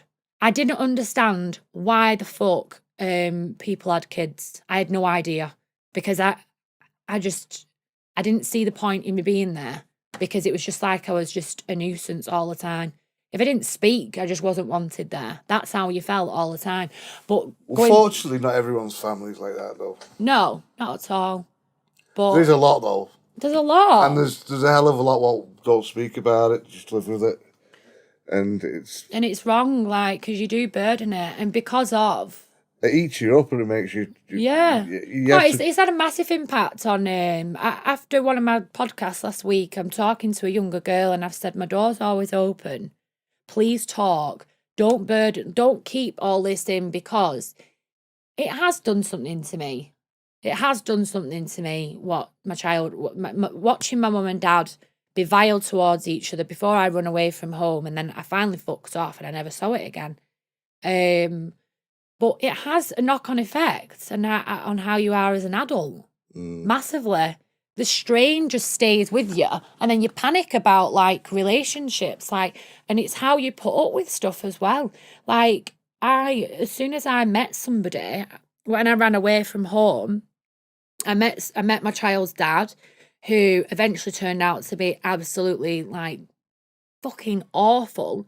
But because he'd shown me some kind of affection and he could be nice some days, I thought that was all okay. You know, he could twat me one day, kick 7 shades of shit out of me when I was pregnant. But on another day, if he came home and said, "Do you want a brew?" I'd be like, "Oh, he's in a good mood." And that was like, I was grateful for that. And all along at that age, I thought I had my head screwed on. I thought I was like really streetwise. I thought I kind of knew my way about the world and stuff. And it's only now, looking back, and especially writing the book, I actually think, like, the shit, I shouldn't, none of that was normal. None of it was normal. And now I'm on the bloody flip side. I don't fucking let anybody in anymore because I don't trust anybody. Like, not because they'd be physically violent or anything like that, but like, I just think sometimes it's an easier thing to stay alone. Don't you feel that the guy, the horrible bastard what did that to you, deserves to go to jail? Yeah, well, I went through nightmares with him. I had an injunction on him and he got arrested like 14 times. Was this ongoing for a long period then? Every weekend he'd kick so I lived in this like grotty, minging council house. It was fucking disgusting. And he would kick the door off every single weekend and just like kick the shit out of me pissed. He'd go from the pub, come down to mine, kick the door off, kick the fuck out of me, slap me about, and then he'd get off. And that was just normal every single weekend. Like, I was in the bath once and I was going out and he couldn't stand, obviously, the fact that I wasn't with him. And there was a glass table at the bottom of the stairs with the phone on it. And I was in the bath and he knew I was getting ready to go out because obviously around them times everybody knew what nights were on and stuff. Yeah. And he just come upstairs with like the glass table and just threw it at me in the bath. Yeah. It was just, that was just all normal though. It was all normalised. It was only one of my really good friends at the time. He headbutted me whilst I was holding my son, and my friend was there with her daughter, and it was horrific. The baby like nearly had a panic attack. Jesus. I think she did have a panic attack. She was shaking and she went pale. So we almost rang an ambulance like for the baby. Anyway, as she was leaving, she turned around and she said, "You ever fucking speak to him ever again?" She went, "Me and you are done." She went, "I'll never." Obviously she was like, I'm gonna get him fucking killed. What he's done to my daughter and all this. And so he'd done that, and that what really dawned on me was when he butted me, my friend had put my son back in the cot. Now, while her daughter was having a panic attack about what she'd witnessed because she'd never seen anything, my son was sat like this in the cot just playing with the toys on the side because it was all normal. He'd heard it all before. He was used to hearing me cry. And like, this was all in the first year of his life. And that's why, like, obviously people do ask, would I ever have children again? And I think, well, I probably wouldn't because I've got such an amazing relationship now with my son who's now like 16. But that ruined it for me. Like, when I hear women who are going through hell with the partners and the pregnant, oh my God, I am literally like, fuck him off. Like, do not let anyone ruin this because you never get it back. No. If someone said to me, "Oh, it's lovely when you have a baby," it's like, I had no good memories. For the first year of me having a baby, like, everything was ruined. Everything. But have you explained to your son that what he went through is not normal? He knows that, like, I've just said he did a lot of wrongdoing and he doesn't treat women well. He knows why I'm so strict with him about women and stuff like that. Like, I'm very, like, there's been instances where he's got into a couple little spats with girls and girls have been going tooth and nail for him and whatever, and he's come back with something and I've said, it's not worth it. Just know your limits with a girl and just cut it off. Just cut it dead. Like, don't be malicious with a girl and stuff like that. Just end it. Just be like, yeah, whatever. Just be the bigger person if you can, because it's not worth it. But going back to like the jail thing, his mum begged me not to press charges, so I didn't press charges. It was different back then. If you didn't press charges, they didn't do you for it, whereas the police will do it without evidence now and stuff. So we went in the army for 9 years, and that was it. They said, like, don't press charges and you can go in the army. And that was, like, literally probably the worst thing I could have ever done, because then he went in the army and continued to do it to most of the other women that he's been with since. That's not your fault, though, is it? Well, it's even not my even fault, if you but- just brought it up, you'd have to go to court and all that. Like you say, back then, you'd have to witness, you'd have to stand there. Yeah, and I couldn't be arsed And why with would it you have to all. go through that? It's like reliving it again, isn't it? Yeah. I didn't want to do anything like that. I couldn't be arsed doing anything. It wasn't that I couldn't be arsed. When the things were happening to me and when he was doing, like one of the worst things I think that he ever, do you know what? Like, physical violence is horrendous. Like, you get a black eye, fat lip, whatever, but you do get over that.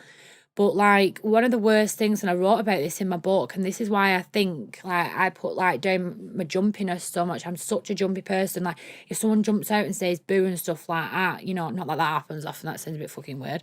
But, like, I don't like it. Like, I don't find it funny. But he like, pushed a fridge over on me. And then there was jam all over the floor that had smashed, and he rubbed my face in it, like, completely humiliated me. And then left, and then came back, and whilst I was sat on the floor, like, just fucking a mess, he jumped up at the window and, like, went like that against the window. He went, boo, against the window. And I've never, out of anything that he ever did, I've never, like, even though he, like, did whatever to me when I was pregnant and stuff like that, I've never got over that. Like, like, he just started laughing, Trying to you know. intimidate you and scare you. He did.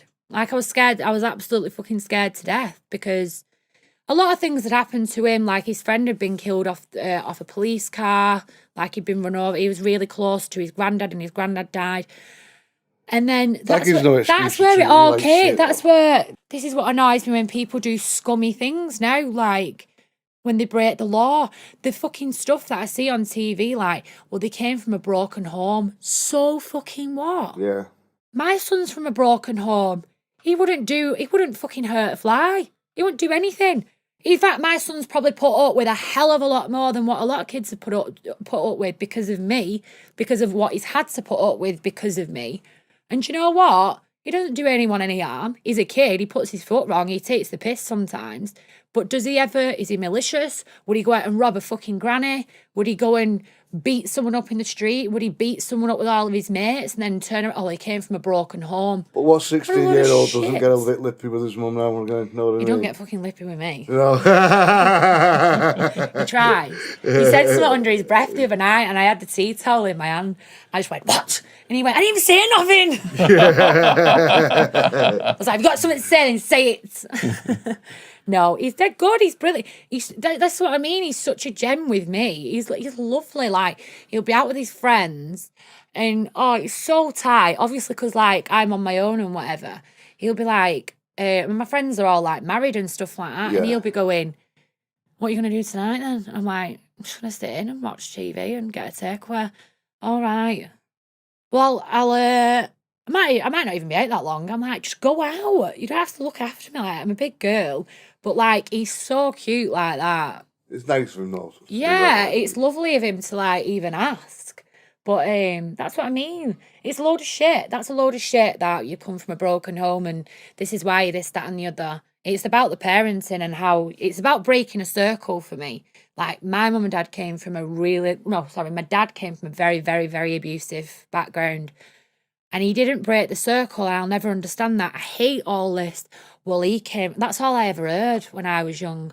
Well, when I was younger, I was like, good for fucking you. Obviously, I didn't say that. I'm surprised your son's friends aren't trying to hit you, saying your mum's a horsey. No, they're not like, I think they, like, went through a phase of, like, fancying me. But now I'm, like, just Helen. Yeah. Yeah, I'm Helen, the taxi service and the person that gives them all fucking sausage and burgers and stuff when they're camping out. Yeah. Wasn't Rudy on the news a couple of days ago? I was watching this morning over summer. No, it's the Rebecca Vardy thing, Oh, innit? yeah. She's a bit of a rat, isn't she, what she's done? Well, not a bit of a rat, she's What did a she rat. do? So, feels a bit weird that I'm talking about this. Sorry, Colleen. But, so Colleen Rooney has got an account on Instagram and so like a private account. And she's had suspicions about why the Sun have been getting certain information. So she's been really, like, clever here. And she's blocked everyone from seeing all of her stories except from one account and put a lot of false stories up, a load of bullshit that's not true. And they've all been leaked to the Sun. So she's done this massive, she's done this massive statement. Then she's put, and I've like finally found out who this is. And she was like, and the account is ... Rebecca Vardy's account. So that just obviously blew the internet up, didn't it?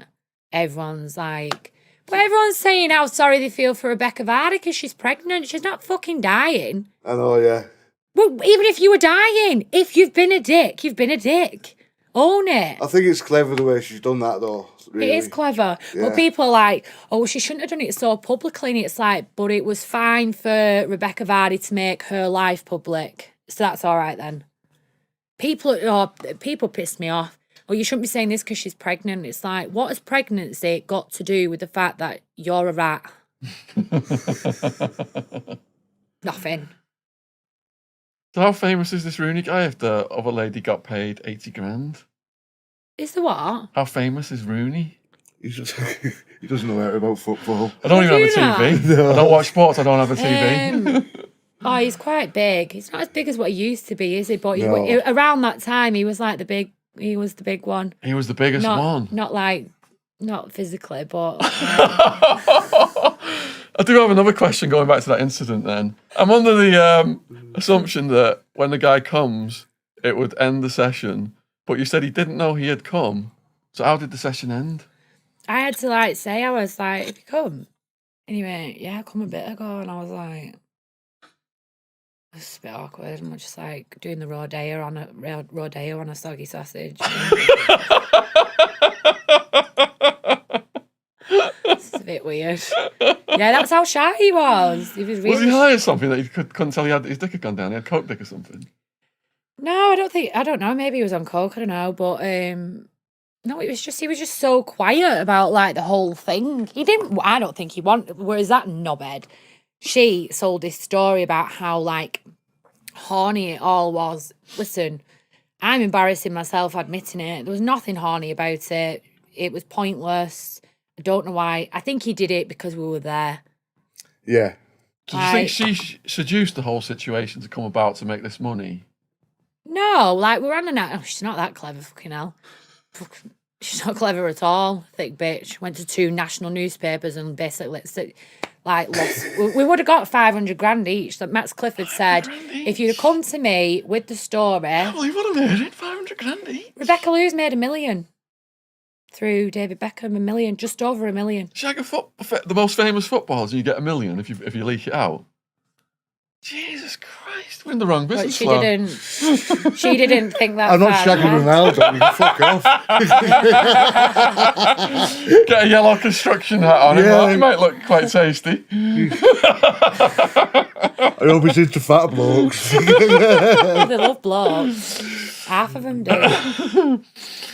So I've read Belle de Jour's book. Have you read Belle de Jour's book? Are you familiar with her? No, I watched obviously like when Billie Piper did the Secret Diaries of a Call Girl, which is what it's based on, isn't it? It's all kind of based on that, but no, I've not read it. So one of the most fascinating things reading her book, and I'd love to get her on a podcast. We did have a communication years ago on Twitter. Was the variety of the clients and their fetishes. Are you all right to talk about any kinky situations you experienced with what clients I mean, there wanted? Sorry, I'm playing footsie with you because we're talking about kinkiness. There was loads of weird stuff that weren't necessarily like sexual. Like one of the weirdest things I think was I went to this guy's house. He was like an artist or something, I don't know. But he had chairs all round these mattresses on the floor. So I walked in the room and I was like, what the fuck? There was loads of chairs around the mattresses with mirrors tied to them. And he just wanted me to fucking basically flex on the mattresses whilst he like played with himself behind the mirror. Flex, like Not flex, but like fucking crawl around and stuff. Like, and I'm just not really, I'm not a very like softly kind of person like that. And I think he wanted me to like crawl around like a fucking panther or something. he didn't want to put his hands on you. No. That's easy money, isn't it? I'd do that. Yeah, I didn't mind that. I didn't mind that. But he had bird cages all around his house with nothing in them. And I went, where's all the birds? And he was like, oh, they've all died. Like, sound. So I'm on a mattress in a house with mirrors all around it, and you've got bird cage everywhere, because this sounds like a really sane situation. Bit So that was Buffalo weird. Billish, that, isn't it? And then there was one guy who this really bugged me. I was just like, no, he can fuck off. He filled up a bath full of wallpaper paste. Wallpaper paste, like glue? Yeah, and he was like, we were in like a really nice hotel, and he'd filled it all up when I got there, and he was like, I don't want to have sex with you. I want you to get in the bath and just splash the water. And I was like, right. Which I thought, yeah, sound okay then. I don't have to sleep with you and whatever. So I got in the bath. I prefer custard. I know, yeah, I wouldn't have minded custard. Bit of a toxicity. A bit of sponge. Oh, yeah, a bit of blancmange. Bit of a toxicity to wallpaper paste. I know. Well, I weren't in it for long. I got in and he was like, that's it, like, just splash it. And I just thought, this is just humiliating. I went, I'm not doing it, so I need to get out. And he was like, because he was like, just splash a bit more up, like, do this in it. And I just thought, you're having a laugh. I felt like I was being filmed or something, you know, like, I went, no, so I ain't doing it, sorry. But no, there was... Did you know the rules? Like, did you know the rules? No cameras, no anything, and all that? Well, there wasn't cameras then, really. The camera phones weren't really out, thank God. But I'd imagine some little freak will have put a camera somewhere. Mates in the wardrobe with a little... I don't know, though, because they could have made a lot of money from it, couldn't they, if they filmed me.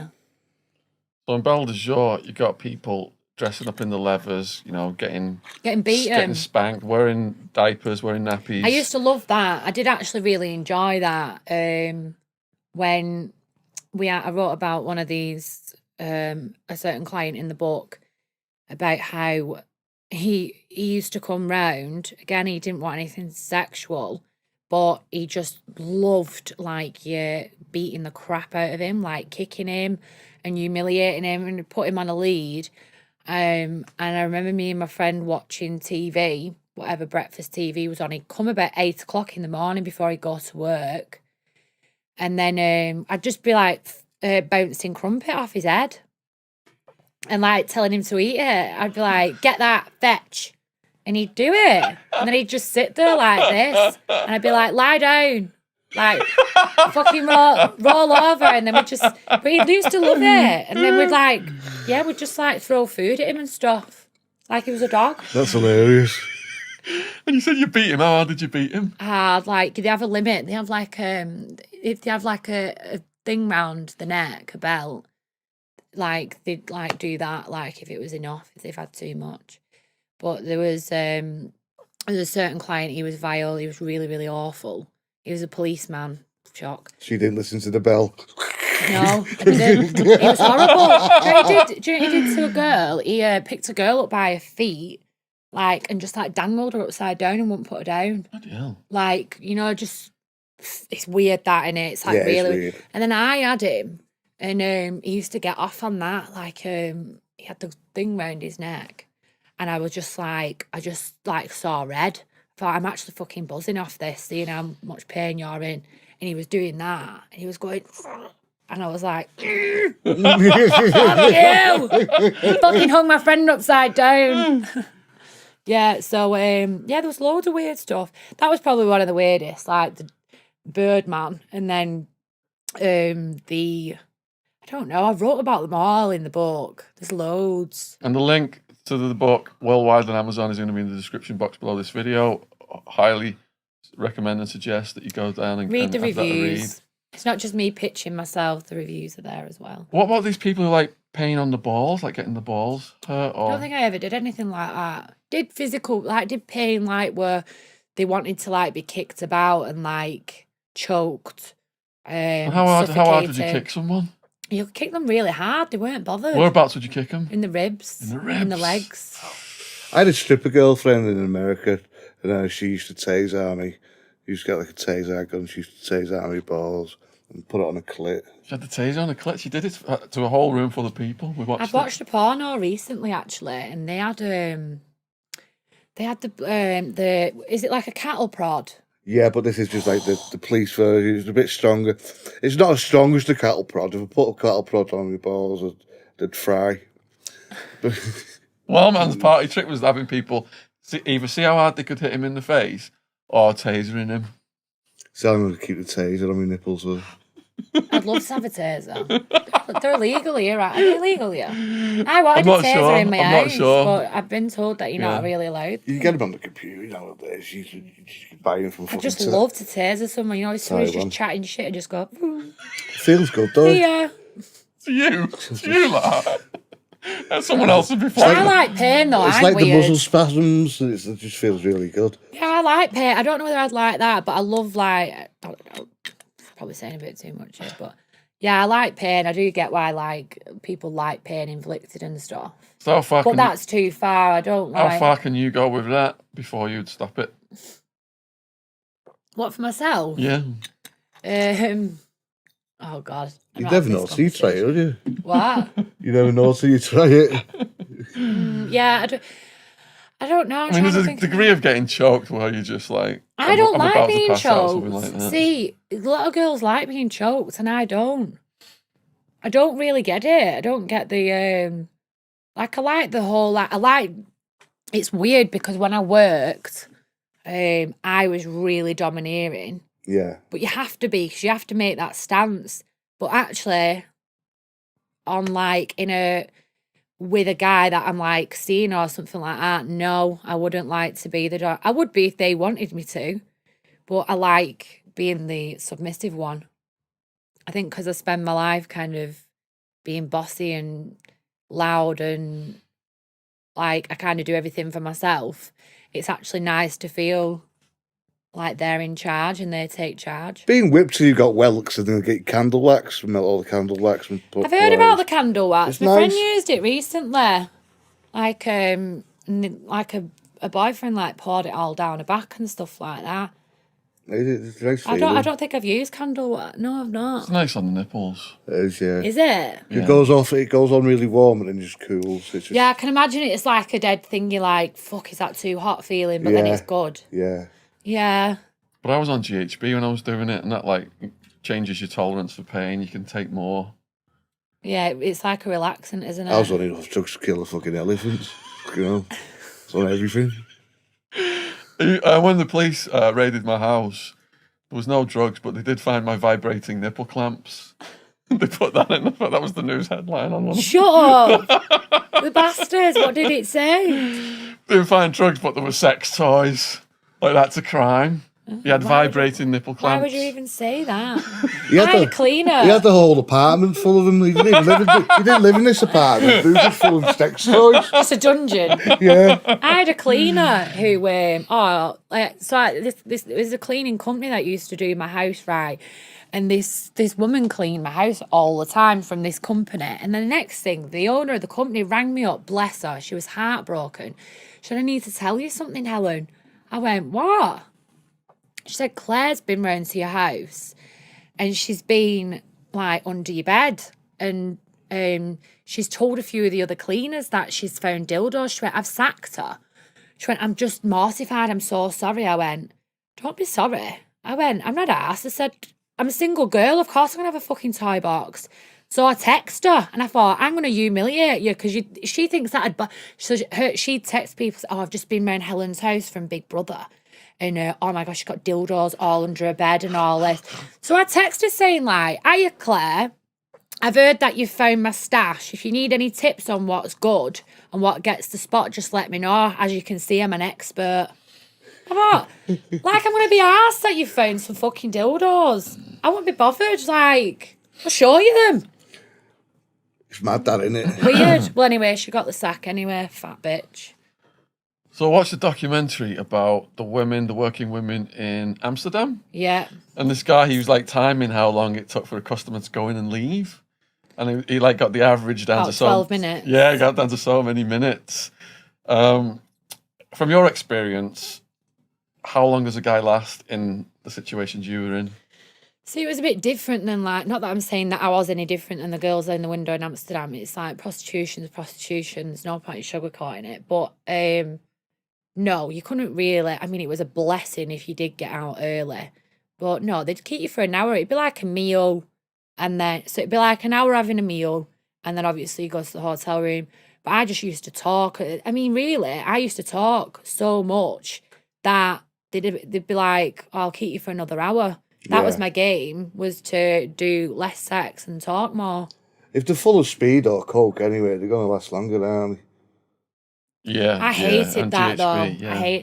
To be honest, I was quite, I regard myself as being quite lucky because younger lads didn't take a shine to me whatsoever. I don't know why, but like other girls my age who were a bit more, I don't know, a bit more dolly, like, you know, like a dolly kind of thing. They go, but they were horrible. Young lads are horrible when they come seeing girls like that. Most of them are anyway. They just drill them, and that's all they do. They're not actually there to do anything else. You're just there to get shagged, basically. But I did actually get older blokes, so I'd get people between like 35 and like 55. So it would be a case of... You do actually have a conversation, so... They'd actually sit down and talk to you, and like, and you did get, I mean, the amount of them that would sit there and say, like, why are you doing this? And I'd be like, I don't want your sympathy for it, pal, I just want your money. Like, I don't need you to sit here, like, I'm not a heroin addict, I'm here because I just want the money. Like, you don't have to Don't judge me while you got a fucking wife anyway. This is what I know. That did bug me, that side of it, and I thought, you're asking me why I'm here, but you just had sex with me. Yeah. Why am I doing this? Well, you just had sex with me. You should have asked me before that. Yeah.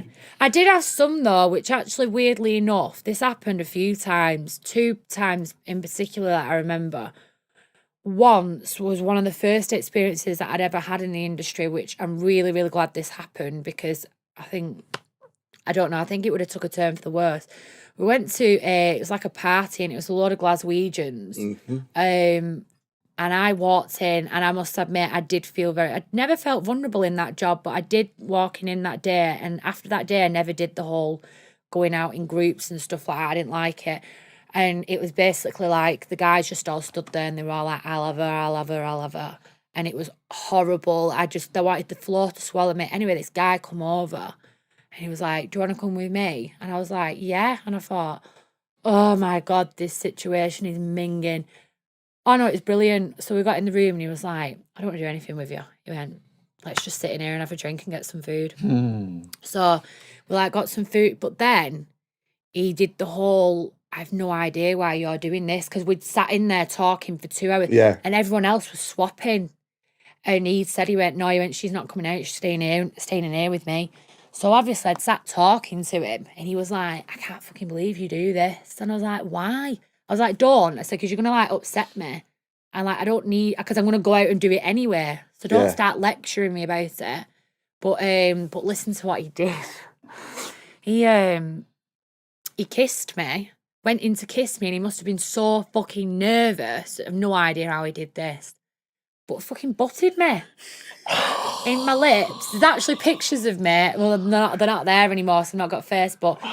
But my mates always take piss out of me because this was probably about the 3rd job I'd ever been on.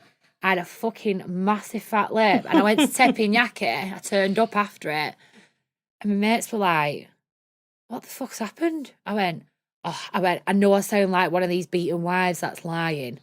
I went, but he actually didn't mean to do it. I went, he just butted me nervous. Just too nervous going in the kiss. He was really nervous. And then another time was... a boxer, like a boxer had kind of boxed me and that girl that I was involved with the Wayne Rooney thing.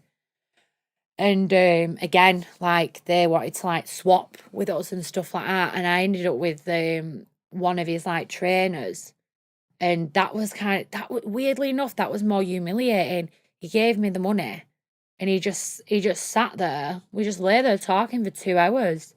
And he was like, I'm not touching you. I want to take you out. And I was like, I can't go on a date with you when you know what I've done.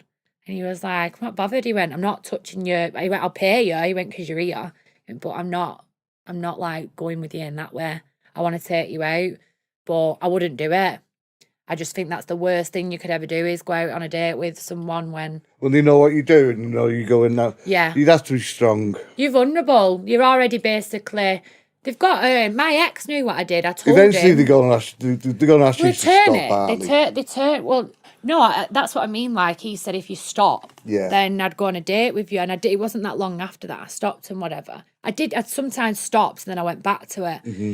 But my ex did it. I told my ex the truth, even though he didn't deserve the truth, like about what I'd done what I'd done coming up to meeting him. Sorry, the worst thing I could have ever done, because like I didn't owe him that explanation. He had no right to know what I'd been doing in the past. No. And then we went on holiday to Cyprus. He couldn't handle his booze as usual, like fucking most men. And he turned around and he said, "Fuck off, you brass." And I died. I was in his cousin's house in Cyprus, and I thought, I just was like, I felt so small. I thought, I told you that because I thought you deserved to know. And then he said that when I was in the middle of nowhere in Cyprus. That's wrong, that, isn't it? So no, they don't deserve to know. The first time you ever did it, what was going through your head? Were you nervous? Literally nothing. Like, it sounds bizarre, but I never knew that I had the ability to switch into a different person as quick as what I did when I did that. It was because of boredom, freedom, skin. I lost my job, and at the time, because I was like a lot younger, I panicked because the amount of money that I owed out, which wasn't in the grand scheme of things a lot of money anyway. It was like I owed about £1,500 out, if that, which at the time just felt horrific. I felt like I'd had my shit together beforehand, and everything just spiraled out of control, and like I owed money out, and I didn't like it. I panicked. And so I started doing that. I said, I'll do it for a week whilst I clear my debts and whatever. And anyway, I didn't. Just carried on. But the first time I did it, I wasn't nervous because I turned into a different person. Like, I put this weird accent on, and like I lied about myself. I lied about, like, obviously you lie about your name anywhere, but I lied about, I never said to anyone that I had children. Well, you can be someone else, can't you? You can take on someone's character. I was so false. Like I became really girly and stuff like that, and because I'm not really a girly kind of person anyway. But I'd kind of like, you'd put on like a bit of a ditzy, vulnerable act, like, and that's obviously what they want. But it was after I did it, like it was after the first night I did it. I went home and I did feel really shit, but I got out. I remember I was in the bath and I got out of the bath, and my money, what I'd made, was like at the bottom of the bed. And I just thought, I can literally ring like 3 different people up tomorrow and say I've got your money. And that's how it became, like, it was like an addiction, I suppose. Really, like, because you can't say it's the easy way out, because obviously it's not the easy way out. But can you? It's the easy way out for some people if you're headstrong enough. Yeah. If you're doing it for drugs, if you're doing it for because you're being trafficked, this is why it should be legalised. Legalise prostitution and police trafficking.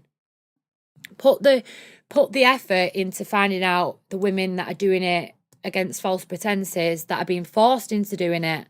Women who wake up, I still know escorts now who wake up every single day, they go to the gym, they're healthy, they maintain an absolutely perfect lifestyle, and they're fucking headstrong. They know what they're doing. The business women, that's kind of what it is. Like, they don't rely on anyone for shit. They're very closed off women. They don't really take men on board. There's a lot kind of intimidating, really. College girls at John Moore now, the university and that, and they'll do the pole dance and that, but they're just doing it. It's hard work though. Like, I used to be a stripper. I did stripping, and I found that, like, there's nothing against people who strip, nothing against pole dancers whatsoever. It's a fucking hard job to do, but I found it so much more degrading walking around trying to get someone in for a dance whilst I'm walking around like with my tits out and in stockings, surrounded by girls that I don't like. Yeah. And whilst they're all like sniffing and whatever, I didn't want to be in that situation. And I did that for a few months. And then I just found that the escorting was easier because nobody knew about it. What do you say to feminists who say all prostitution is the rape of vulnerable women and the customers should go to prison? Well, I think a lot of feminists need a damn good shag. That made me knock the mic off. Shut the fuck up. Try to dictate what other women do. If a woman is in charge of her own body, in charge of her own destiny, in charge of her own mind, and she's fine to do all that, and there's nothing going on, she's not doing it for the wrong reasons, i.e. drugs, being pushed into it or whatever, leave her alone. And you'll find that most feminists are all fucking ugly anyway, so they can't sell themselves because no one had touched them. So they're actually probably a bit pissed off that some of these girls are actually really good to look at. Just leave them alone. Just stop. There's no such thing as like, be a feminist for people, for women that get abused and women empowerment and everything. That's great. But women who actually enjoy doing something, women who want to get the tits out in a newspaper and get paid a load of money for it, leave them alone. They have a right to do it. They have a choice to do it. No one's forcing them to do it. So leave them alone and shave your armpits. We agree. So I write a lot about the war on drugs and the black market in drugs, which forces people to go to like shady people that could possibly rob them and causes all this crime around it. And the drug dealers are competing against each other and they're having violence against each other, all because drugs are illegal. So with prostitution illegal in some countries, Legalised drugs. then you've got pimps beating up women. Yeah. And you've got way more violence around it than in somewhere like Amsterdam. Where it's policed properly. Yeah. The women are making a killing and you cannot put a foot wrong in Amsterdam. Like, if you do anything against them women, you're fucked. You can't take the piss out of them. Even if you take a picture of them, There's they throw a cup of piss on you. Yeah. And plus, you know, they're clean too because they've got to get checked, haven't they? Yeah. All the checks, the health checks, yeah. Prostitutes are cleaner than, like, you're going out on a weekend and, like, men are shagging birds for, like, what? Because the girls cashed a few drinks off them in a booth. Yeah. You're probably going to go and get blue waffle off them. You're not going to get them off the girls in the windows or girls on websites because they're all vetted. Blue waffle is making. I don't know why I use that awful. So I've got a serious question then about prostate milking. You mentioned about... A serious question about prostate milking. You mentioned about these guys, young guys come in, they want to just drill the woman for the entire hour or whatever. Yeah. Are the techniques women use to make guys come quicker in that situation? Yeah, massively. Like, you talk dirty, like, just talk dirty. You obviously, like, you'd try and do other stuff to them to make them, obviously, come quicker. Finger up the ass works for me. That's prostate milking. That and playing with balls every time. Yeah. Yeah, there's loads of ways. I don't know, some men are very calculated. They go in and they know what a woman's going to do, and that was like your worst kind of like if I'd go in and I'd start waffling on, asking them about the day, and they'd just be like, yeah, do you want to get a shower? And I'd be like, Business then, is it? okay. He's not the chatty type. But yeah, there's loads of ways of doing it. My thingy was to just talk away to them and just watch the clock tick. There was a guy in Ireland who used to take an egg timer in with him and actually turn it on. It didn't go in his bum? No, he was weird. I couldn't see him. Like, my friend saw him. He used to want to get breastfed. Which I think that's really nonsense. I think that's being a paedophile. Yeah, he asked if he could get breastfed. So would you have to like find an actual baby? I don't mean like stuck on her tits. I mean like he wanted to lie across her and just like make fucking baby noises on her tits. Because there's some people who get in nappies, aren't they? And they get the nappies changed. Even they soil the nappies. Never experienced anything at that level. I think that's paedophiles. No, if someone came to me with something like that, I think I'd punch them. Yeah. I think that's something That's wrong extreme, up here. isn't it? Yeah. There's got to be something wrong There's with something like, I don't know, like everyone has like a vulnerable side, I get that, and girls like kind of acting the vulnerable one and like being a schoolgirl and all that. That's all kinky. I think that's all sexy. It's like the naughty schoolgirl or whatever. But that reenacting that you're a baby, what the fuck's a baby got to do with like sex and stuff? Even talking about it just makes me feel weird, to be honest. But yeah. No, there's one in isn't the one, it was on TV. Oh, sorry, I've got an itchy ear. There was somewhere in Warrington that's like a creche for adults, like with big cots in it and stuff. Whole creche. I saw one documentary and the woman said, there's paedophiles out there and they come to us and yeah, we dress in the schoolgirl outfit and all that stuff. And we believe that by having sex with these paedophiles, it stops them from going. Yeah. Do you agree with that? No. See, like, there's someone on Twitter that you might have seen, and he's called a non-touching paedophile, right? And he's very honest about what he is. I don't ever feel sorry for him, and I could never feel sorry for him. Say that again. What he's called? What? He's called like the non-touching paedophile. So he's never committed a crime. Pedophile. He's never committed a crime, and he's never downloaded porn, children. But he's admitted that he can't be with a woman. He's got sexual tendencies to want to be with a child, but he would never touch a child. And everyone's telling him that he needs to kill himself. It's on Twitter. Everyone's telling it. But do you know what? I read the comments. I've seen a few people tweeting him. And obviously I went on it because of what was being said. And for a second, he's explaining that he was born like this and he's felt like this since being a child, that he knew something was wrong. And he was like, I want help.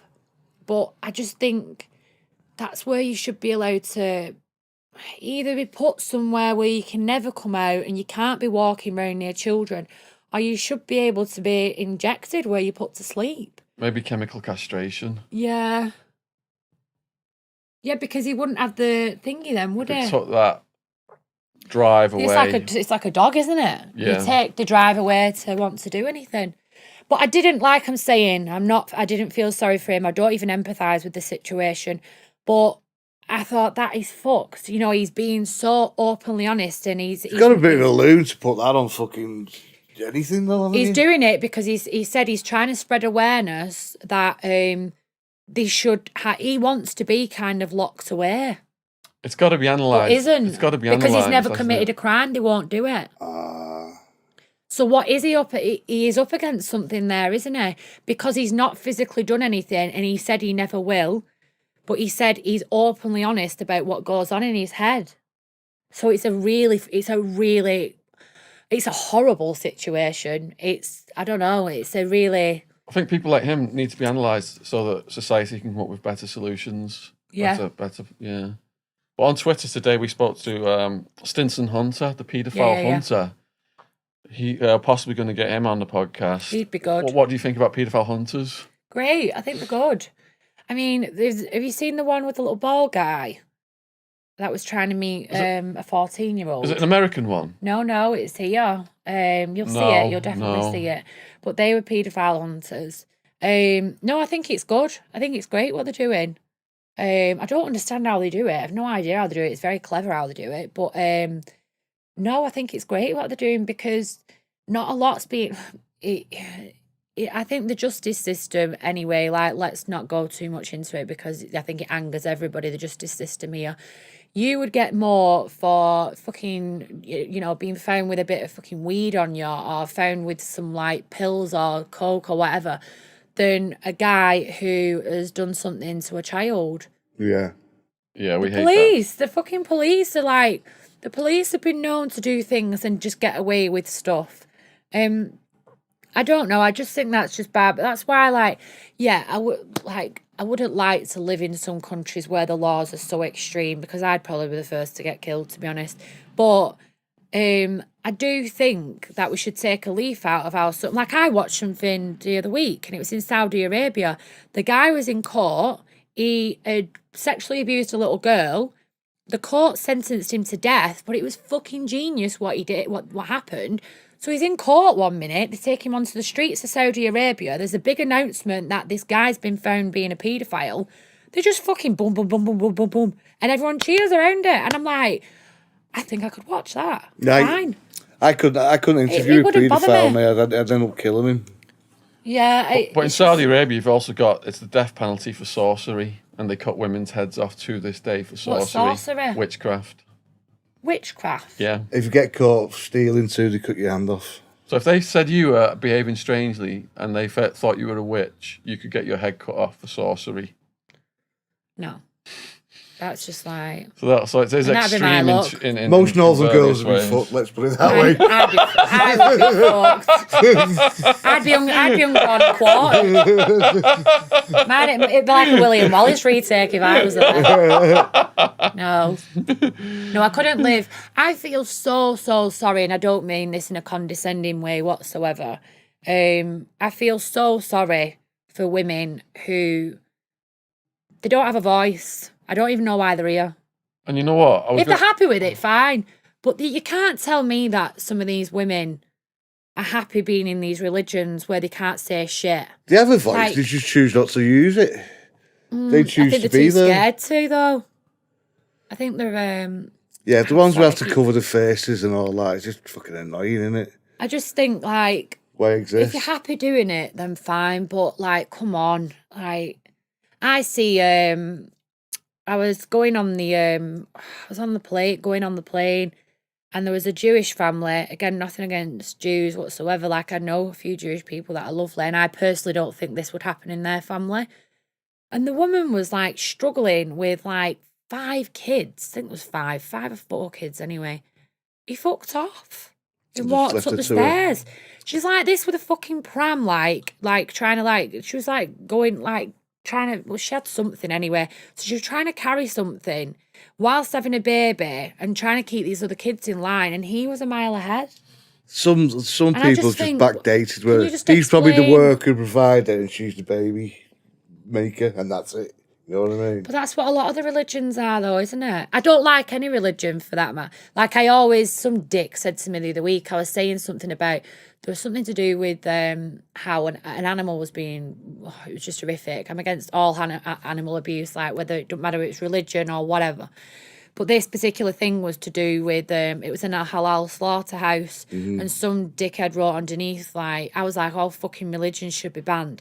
And he kept goading me. He was like, say it. He went, say Islam should be banned and Wach. And I was like, I've just said all religions should be banned. He went, you're backpedaling. Say Islam should be banned. I went, Islam and all fucking religions should be banned. I don't agree with any of it. It all brings, like, hate and War. fucking... Some religions don't, because then you've got like Sikhs that are the most loveliest, bloody, calmest of people. But then I just think, why can't everyone just be in an agreement that there is something up there, but we don't know what it is, and just fucking get on with life? Stop believing. For me, I say, like, if you have a religion, then you're basically believing in Father Christmas. I don't believe in God or anything, to be fair. It's But I that's just believe my there's personal something. opinion. I believe that there's something powerful up there, but I genuinely believe not one single person on this earth fucking has any idea. They're what all it is. strange in a way, aren't they? I mean, you got people who worship elephants. I mean, See, I'd worship an elephant over a fucking invisible guy. I'd kill a person before I'd kill a dog. Yeah, that's what I mean. Yeah, I'd kill a person before a slug. I wouldn't kill any animal. I wouldn't. So in conclusion then, we've had some serious moments today and we've had some laughs. And it's really inspirational that you've gone through child sex abuse and then this horrible relationship where you're pregnant and you said what happened there. But you've gone on to become so successful as an author, winning Big Brother. A lot of people have said to us, why haven't you got more women on the podcast and things like that? And you're just like such a strong character and an inspiration to people. Young people who are going through some kind of abuse, what would you say to them now to inspire them who are Talk. watching this? Like, I think the best thing you could ever do is talk and not be afraid of thinking that someone's not going to believe you. Like, I genuinely thought no one would ever believe what was going on in my life, and I couldn't have been more wrong. Someone will listen to you. Everyone will probably listen to you, and just believe that it isn't your fault. Just know that none of it's your fault. If there's something happening to you and you're young, it's because someone is taking advantage of how young you are, because they're meaningless and they're pathetic and they need help. Well, they need more than help. But get help. We won't talk about the negatives. Get help. And there is light at the end of the tunnel. And there are good people out there. Don't get wrapped up in like a world of thinking that everyone's bad, because they're not. And that's what I did. And I didn't trust anyone for years and didn't tell anyone for years. And that then scars you. So the younger you talk about it and the sooner you talk about it, then the better the outcome, if you can say that. Like, you're going to heal a lot quicker. And I think that if you are going to talk to anyone, before you tell your mum and dad and everything, I think you're best talking to your best mate at the time, you know. Just get it off you. I think it's getting it. If you wear it and you don't say anything, that's what's going to fuck your head up. It does. It scars you, and then you don't get over stuff. Like, it has a knock-on effect. It's like a domino effect. Loads of stuff starts to go wrong because you start to believe. If something's happening to you when you're young, then, and it's by a man or by a woman, whatever, then you become a person that accepts something that is wrong later on in life. You become a teenager that accepts wrongdoing. You become an adult, a younger adult like what I was, that accepted abuse physically, mentally for me was even worse. You accept it all because all of a sudden you start to think that any bit of affection is fine, even if it's the person abusing you and abusing your trust and abusing your body or whatever. So you need to nip it in the bud whilst if you are young and you're watching it, then try and sort it out whilst you're young and get the help that you need. Talk to your friend, talk to your teachers. Schools are good and stuff like that. I think that's such a powerful message to end this on. So Helen's socials are all in the description box. Anna book is. She said she's going to start a YouTube channel here soon. Maybe that's up already by now. So please go down, support Helen. She also said she's going to start her own podcast, so we'll see how that goes. Are you familiar with the Arizona prison handshake? No. Shake hands and go like that. And then bob fist. Well done, thank you. That was so stiff of me to do. Can we do that I'll again? Yeah. What do you do? Do you want to try well, man? Nailed it.